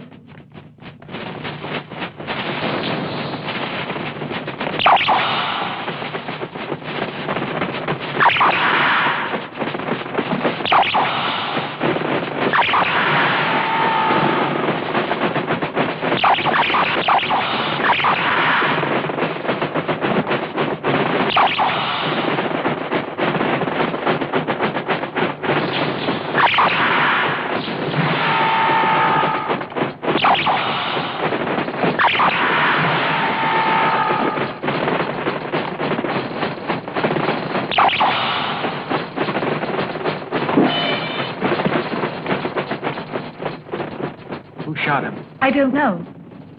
I was watching the professor. You're wasting your time on that guy. Why don't you get interested in someone else? A nice fellow like me, for instance.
Those are Imperium swords. One blow can kill a man.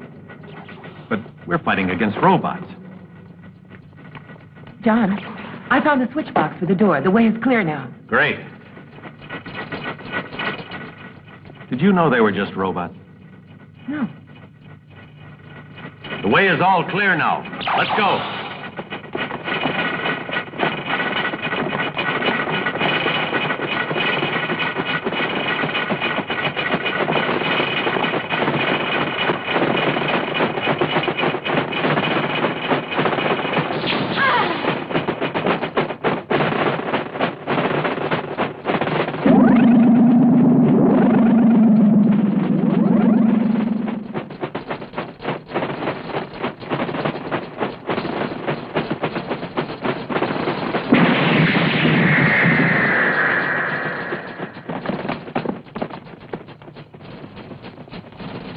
Let's move.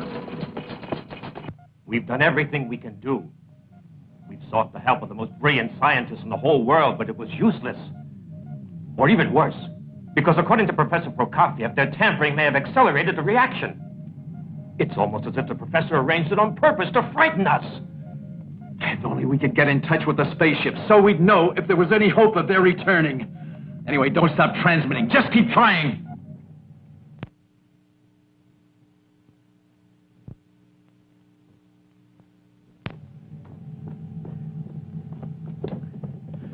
Right. Get ready for takeoff.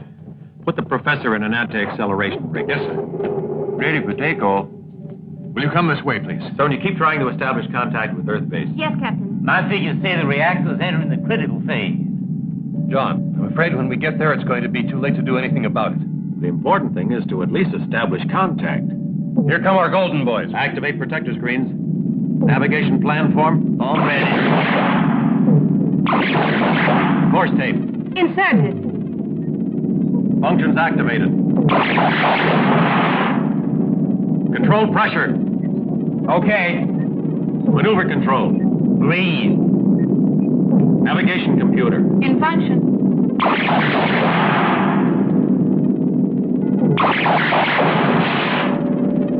I don't think they like us. Let's get away from here. Wait a moment, Captain. What is it? Don't tell me those tin soldiers have managed to cause more trouble. Something's wrong with the computer. What exactly? Well, one of the secondary circuits of the computer is damaged in its primary section. Which means? It means that part of the computer isn't working, but I don't know why it isn't. How do we fly out? Julia, there's no time to repair it. Can you do anything? Use the manual button. That's going to be dangerous. It's our only chance. Let's go. Contact.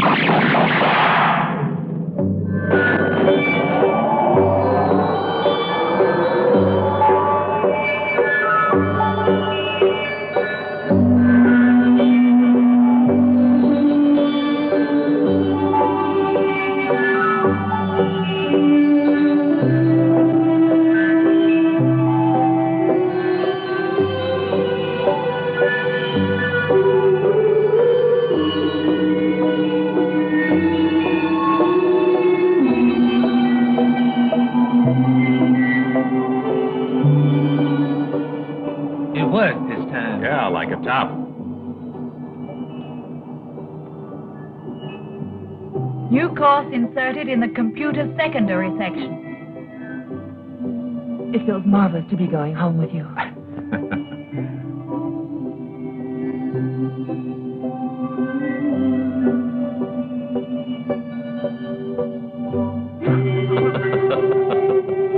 You're trying to smash into some deserted planet, are you, Julie?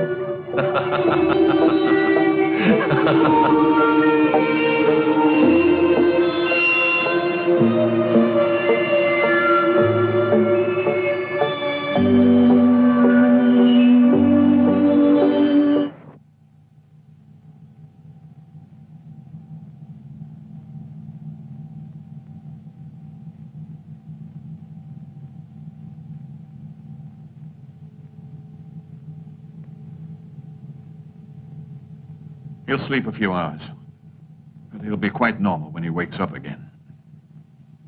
Listen, Paul, what do you... Contact with base established. Commander King wants to talk to you, Captain. Mm-hmm.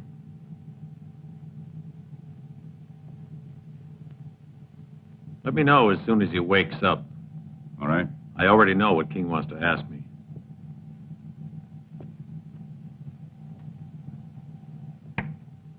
Congratulations, Captain. I've just been informed that your mission has been a complete success. I can tell you we were all quite worried about you. Your new crew member is an android, I take it. No, he's no android. He's a humanoid. Kuva came from Azar to help us. Well, tell your friend we're happy to have him as our guest. Now, let's move on to something more serious. Here, we still have the pressing problem of the atomic reactor. Every attempt to unprime it has failed. According to our experts, it can stand another 3 hours. After that, it will explode, and the results will be disastrous. The only person who can solve the problem is Professor Carr. Yeah, I understand, but, But what? What's the matter? The solution is obvious. Get me the professor, and everything will be resolved. The professor is resting under very heavy sedation at the moment. Well, tell the doctor to do everything he can to wake him up long enough to give us the formula so we can unprime that damn reactor. God knows this is no time for the professor to be sleeping. Right. Then I'll see what I can do. Sonia, get me the doctor. Yes, sir. Paul, the situation at the base is getting critical. Commander King absolutely insists that he has to speak with Carr. Do whatever you can to enable him to talk with him. But what can I do? I gave him some Psychotron a little while ago. Listen, within 3 hours, the atomic reactor is going to explode, destroying the base and the whole city with it. You have to revive the professor somehow or other, because he's the only person who can save us from disaster. Do you understand? All right. I'll have a try.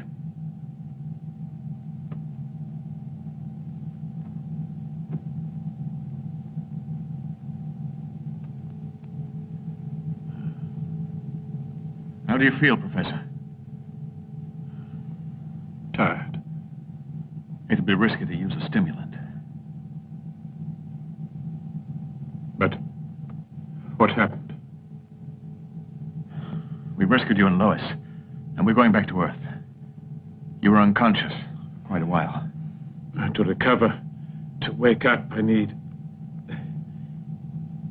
this machine here. Please, do it for me. Set the dial to point at 20 degrees. 20 degrees, hmm? Yes. Just turn that little knob on the side. Huh? I see. 20 degrees. Good boy. Now press the button. Which button? The red button. Red button.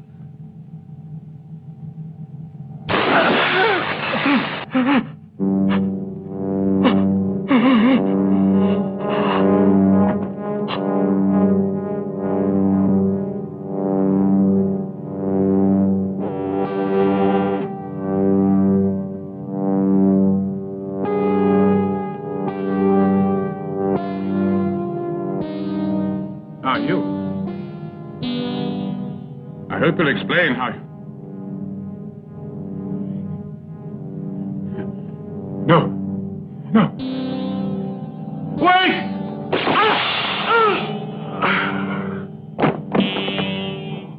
Sonia, get me the doctor again. Yes, sir.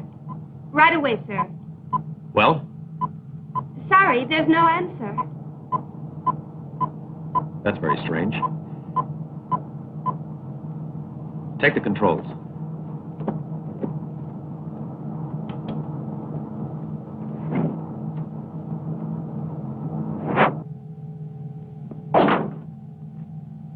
Dead. I don't understand it. What's going on around here? Why would anyone want to kill them? Wait. Look. That means the gold men are not far away. The androids? But they can't. They can't possibly be near.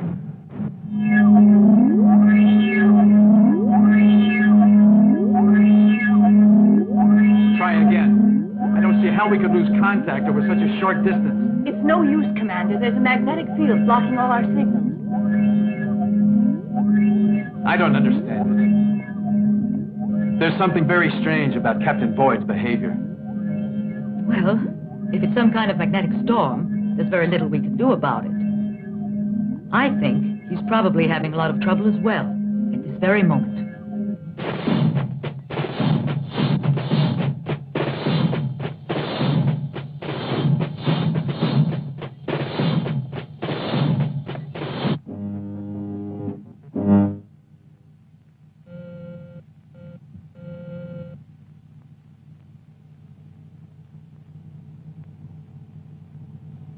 Welcome.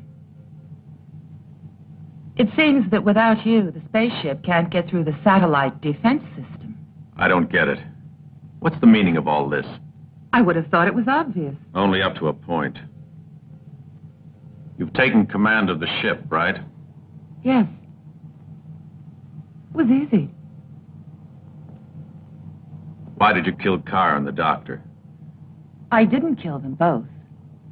Carr killed the doctor, then I killed him, because the professor was no longer part of my plan. So, you've got a plan. Perhaps you're planning to murder everybody. Not necessarily. It depends. Depends on what? We're at the head of a large fleet of Anthor spaceships. If you'll help us to get it through the satellite defense system, we'll become the absolute masters of the universe. You must be out of your mind. However, you've still got one chance to save yourself.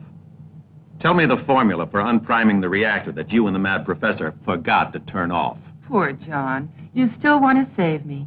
You must love me a lot. I've been listening to all the messages from the commanding officer of your station. In less than 3 hours' time, the base will cease to exist. How about this? You tell the base the formula for the reactor, and I'll get you through the defense satellites. No bargains, John. I'm afraid you'll have to do whatever I say. Otherwise, all of you will be killed. Perhaps you didn't understand me. You can't kill all of us. No? No. Otherwise, you'll never get back to Earth, my dear. Is that clear? The gold men can't kill us. Get him, you guys!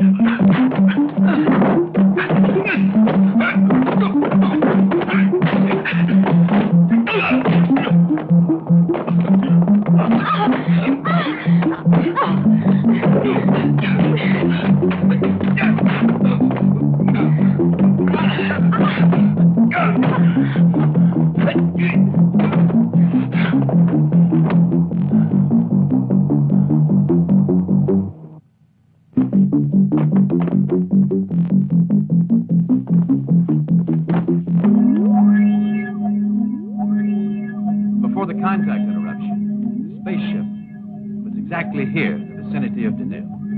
Now, in half an hour's time, unless we can eliminate the blackout, spaceship Trissy will be destroyed by the stations, automatically controlled by the satellite security system.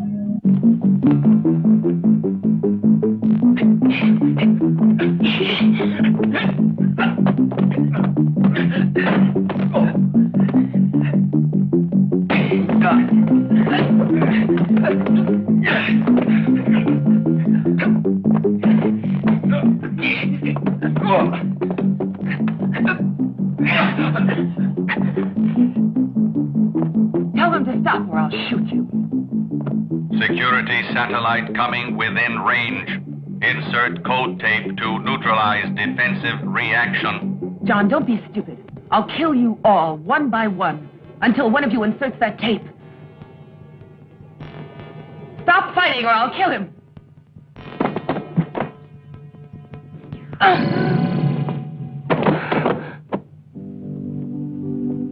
Why did you kill her? Don't worry, I didn't kill her. She's just stunned.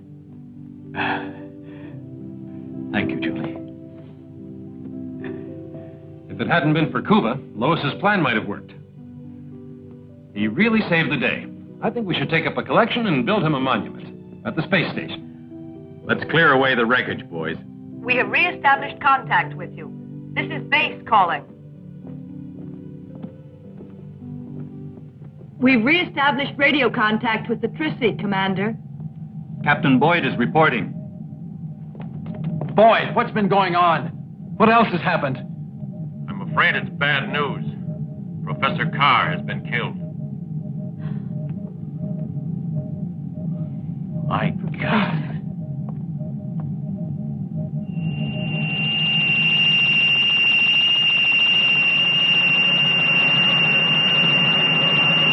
Dr. Wilkes here says Professor Carr used to make notes on memory slides. And the professor used to carry some of them around with him because he was very forgetful. He was always referring to them.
It will not be long now before the great Empress leads our fleet of spaceships against the Earth.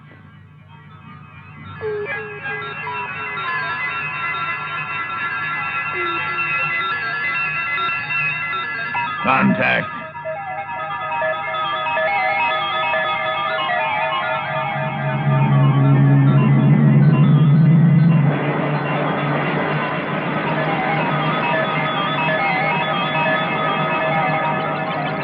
These are memory slides, just like the ones Professor Carr always carried with him. Is this one? We have a similar one. Take a look.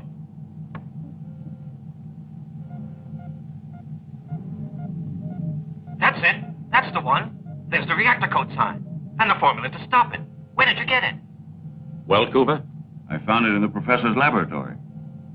Thank goodness for that. My compliments to him. Thanks to Kuba, we've reached the end of a real nightmare.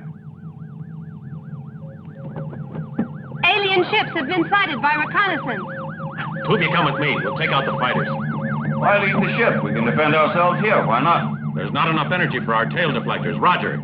Jack, let's go. Is there anything I can do? You can learn how to use our weapons.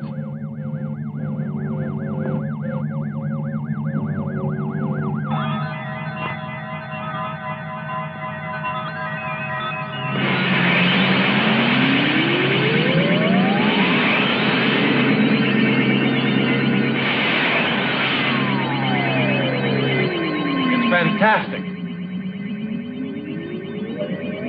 It's a marvelous feeling. It's a lot better than piloting a space fighter. Right, let's check our coordinates. Our objective is at 1.5. Roger, you're too far out. Come closer to Jack. Remember to stick close to our satellite. This is the right area. We're going to effect a frontal attack. I'll cover you from the rear. Maintain radio silence now until we sight them. At least the enemy shouldn't be expecting us. Good luck, boys.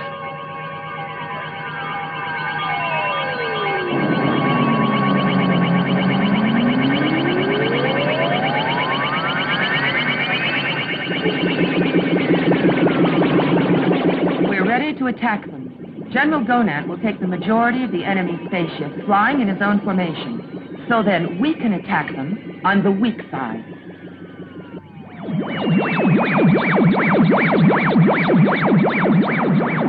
Since the computer's broken, you'll have to use the manual control.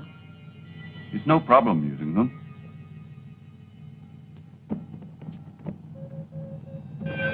Without the computer, we're in trouble. Let's hope for the best.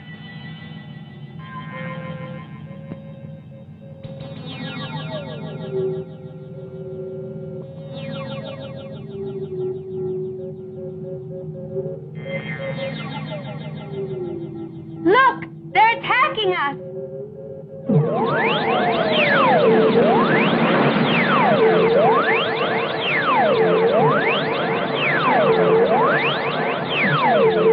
There they are. All right, Jack. John, I'm attacking.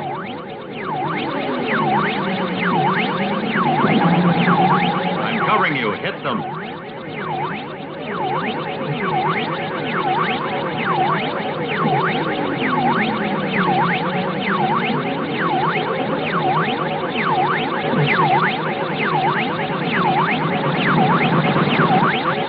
There are 3 enemy fighters approaching.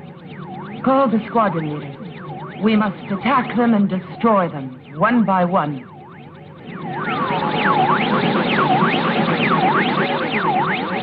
Hey, Diane, you're right on top of them. Sonia, start the countdown.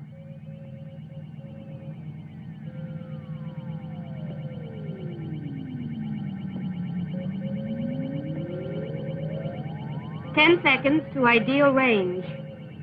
9, 8, 7, 6, 5, 4, 3, 2, 1, 0. Fire! What's wrong? I missed them all, every one.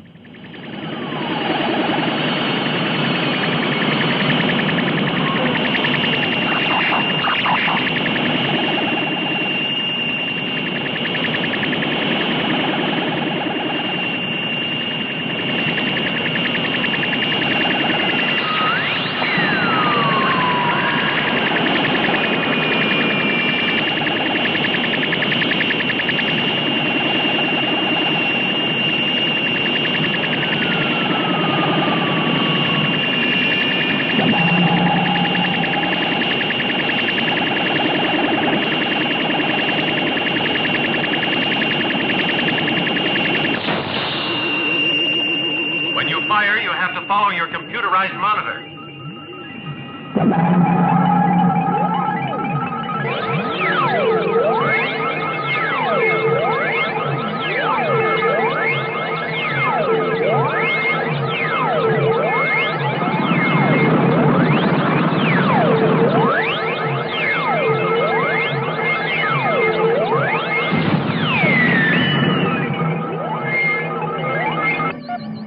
Jack, don't get too far away.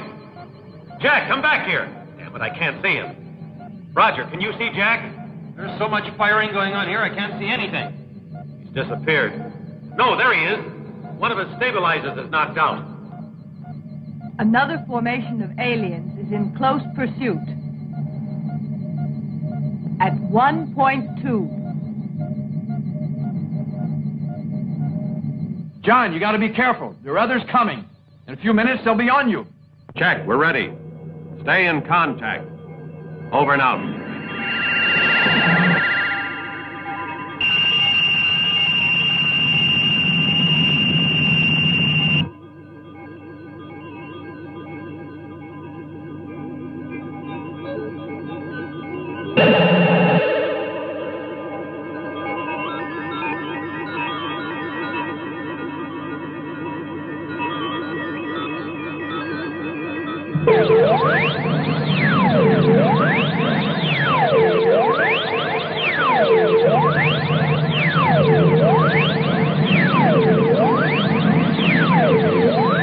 Jack, there's another one coming in on top of you.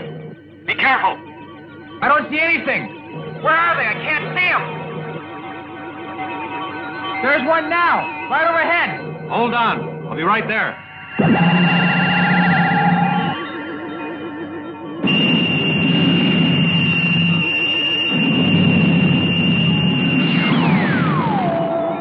Thanks, Chief.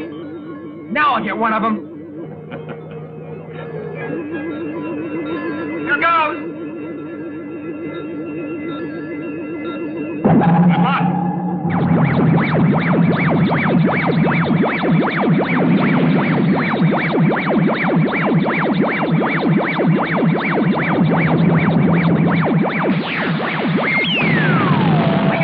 I got it.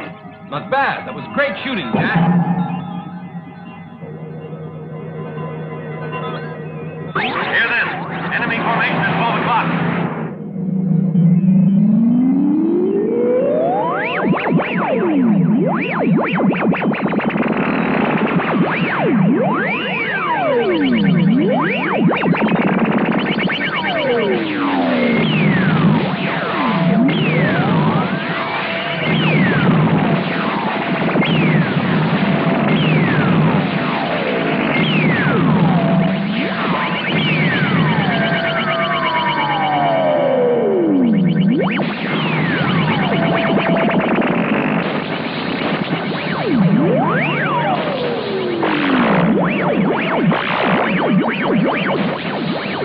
Calling Chrissy. How's it going down there? Fill us in.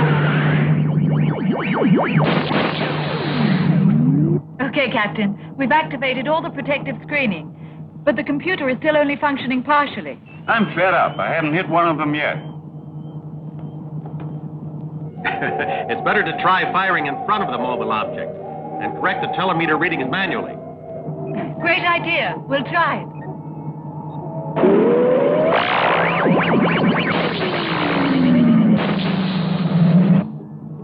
Okay, Cooper. The telemeter readings have been inserted in your sights.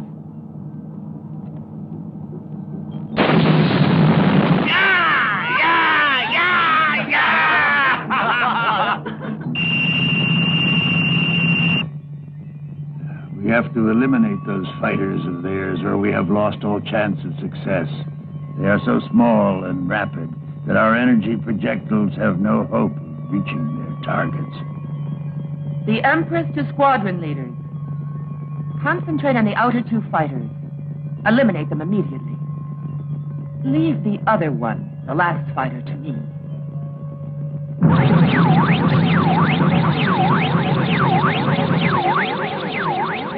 Hey, John, where are you? I'm in a trap.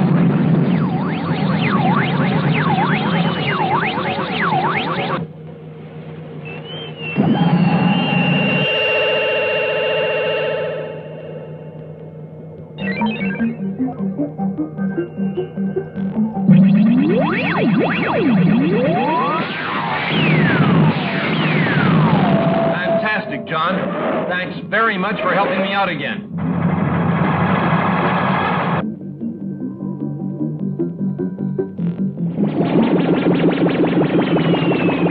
John, help me! I'm surrounded here! I'm coming, Jack. I've been hit!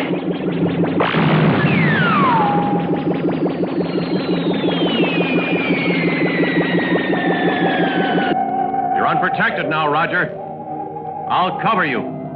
There's a saucer coming in over your head. I see 2 more arriving at 0.5. I can't shake him off, John. I'll take care of him, Roger. But look out. You're getting too close to the satellite. We're trapped. There's not enough room to maneuver. Hold on, Roger. John! Roger! Come back in! There are too many saucers now. We can't hope to hold out much longer. In conditions like this, it's your duty to return to the ship. That's right, only it's not all that easy. Johnny, this is the moment to finish them off.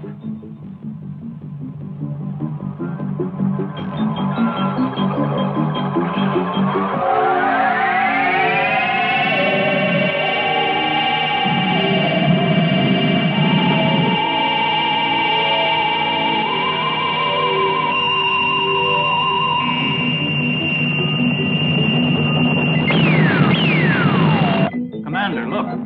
There are other formations arriving.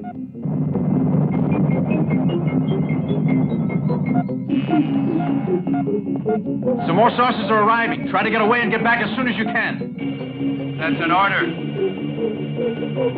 Roger, break free. Quickly. I'd just like to get one more of them.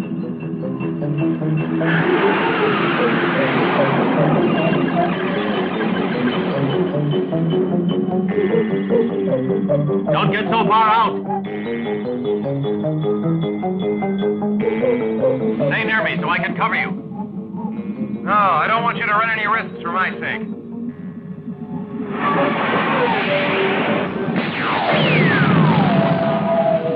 Oh, it's not easy to get away from me.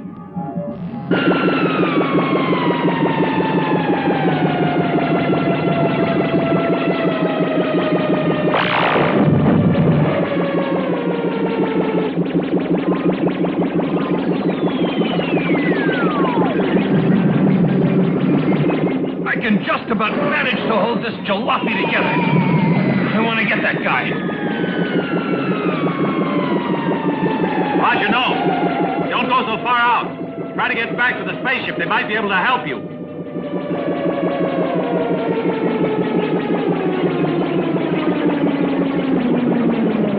She's clear out of control now. We did our best, old sport.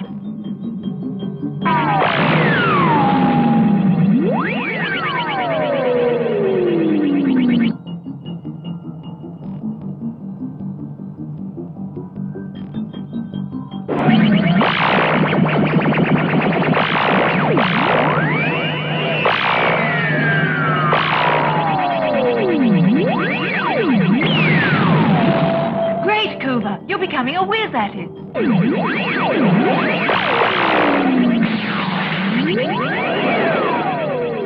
I can still hold on for the moment. I think I should try to. Commander King, how about it? You are through, John, at last. Commander, is there no way we can help them? We can't afford to be generous. If we open our defense system for even an instant, we risk an invasion. I'm afraid there's just nothing we can do for them. We banked everything on our satellite defense system. Try to hold out, John.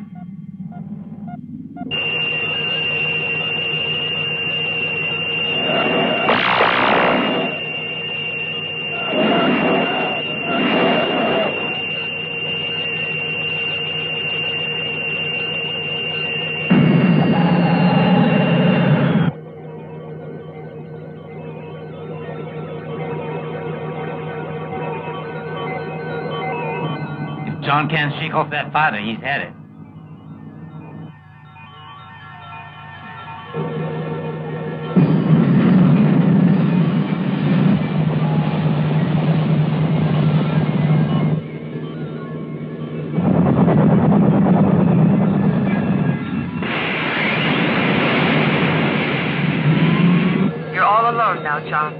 He'd better surrender. Who said that? Where are you?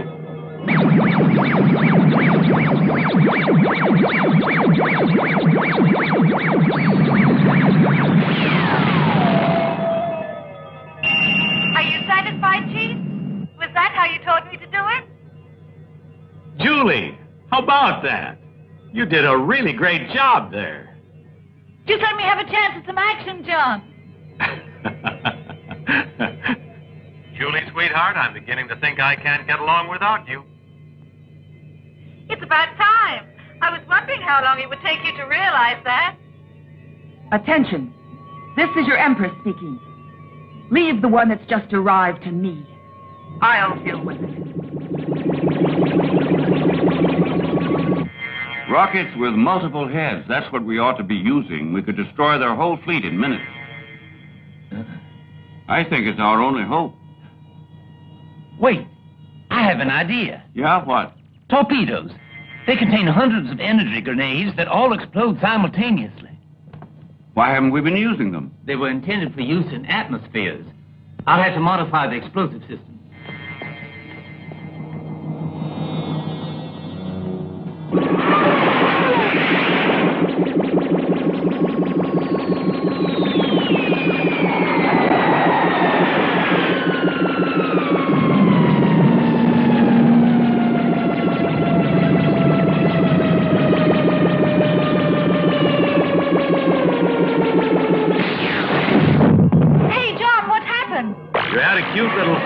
Sneaking up on you. But I took care of them.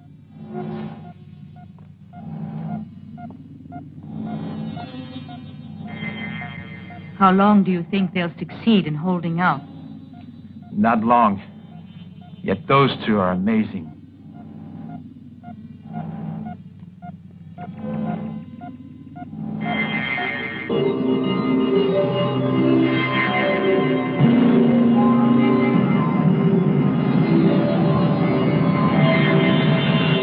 Look out, Julie. There's one behind you. I'll blast it. I'm yours, John. I've always loved you, and you used to love me. I'm going to destroy Julie for stealing your love. I should have destroyed you, Lois. Where are you, damn it?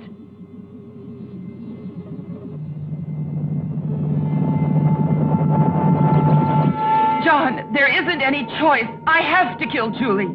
I have to, in the name of Anthor. Get out of the way. Disappear and you'll be safe, Lois. No. You'll have to decide. You have 2 seconds. I've got Julie in my sights, John. Julie, what do you think? It's your decision. You make it. Okay. I really have no choice.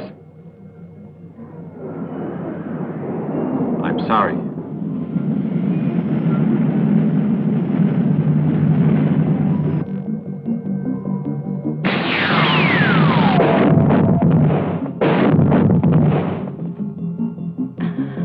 To hell with Lois. Amen.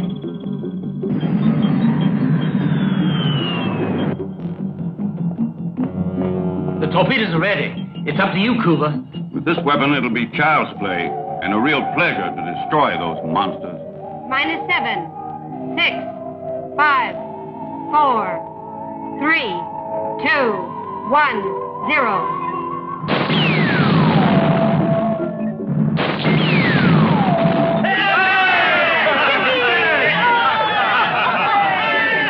I finally managed to settle the score with those monsters of Anthor.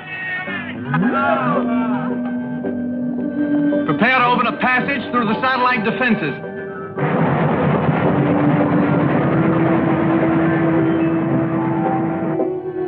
When I think of all that's happened, it makes life fantastic. At this point, I feel like I'm dreaming, John. It's wonderful to be alive after being so near to death.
We hope you have enjoyed tonight's film, War of the Robots. Please feel free to email us your comments about it. Also be sure to check out our blog, Facebook fan page, Twitter feed, and of course, Weird-O-Rama.com. So for all of us at Weird-O-Rama, this is Victor von Psychotron telling all of you to stay weird.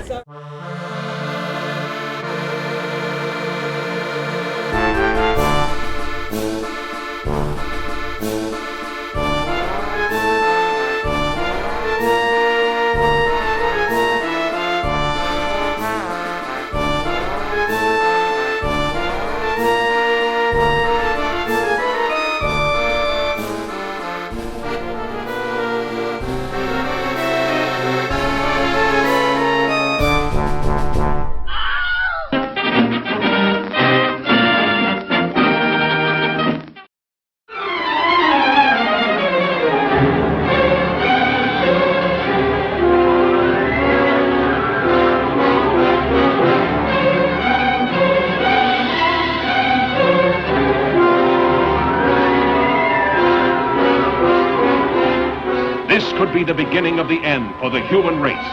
For what men first thought were meteors or the often ridiculed flying saucers are in reality the flaming vanguard of the invasion from Mars. Looks like they're going to come out of that gully pretty soon. We'll have to rush our defenses to be ready when they do. Guard, you need plenty of reinforcements. We'll get them. Lieutenant! Look! They slash across country like scythes, wiping out everything that's trying to get away from them. That explains why communication is cut the moment their machines begin moving. Montreal's blacked out. Nothing more's come through. Same thing that happened on the Pacific coast. Anything from them yet? No, Mr. Secretary. We've had nothing from San Francisco for over 5 hours. The nations of the world mobilize their armed might, rushing to defend the Earth against the unknown weapons of the super race from the Red Planet. Is there nothing that can stop the Martian death machines? Guns, tanks, bombs. They're like toys against them. We know now that we can't beat their machines. We've got to beat them. All over the world, human beings cower before the onslaught of these unearthly enemies, whom no one has ever seen. Panic that sweeps around the globe as the great masses of mankind flee blindly in a headlong stampede of hysteria.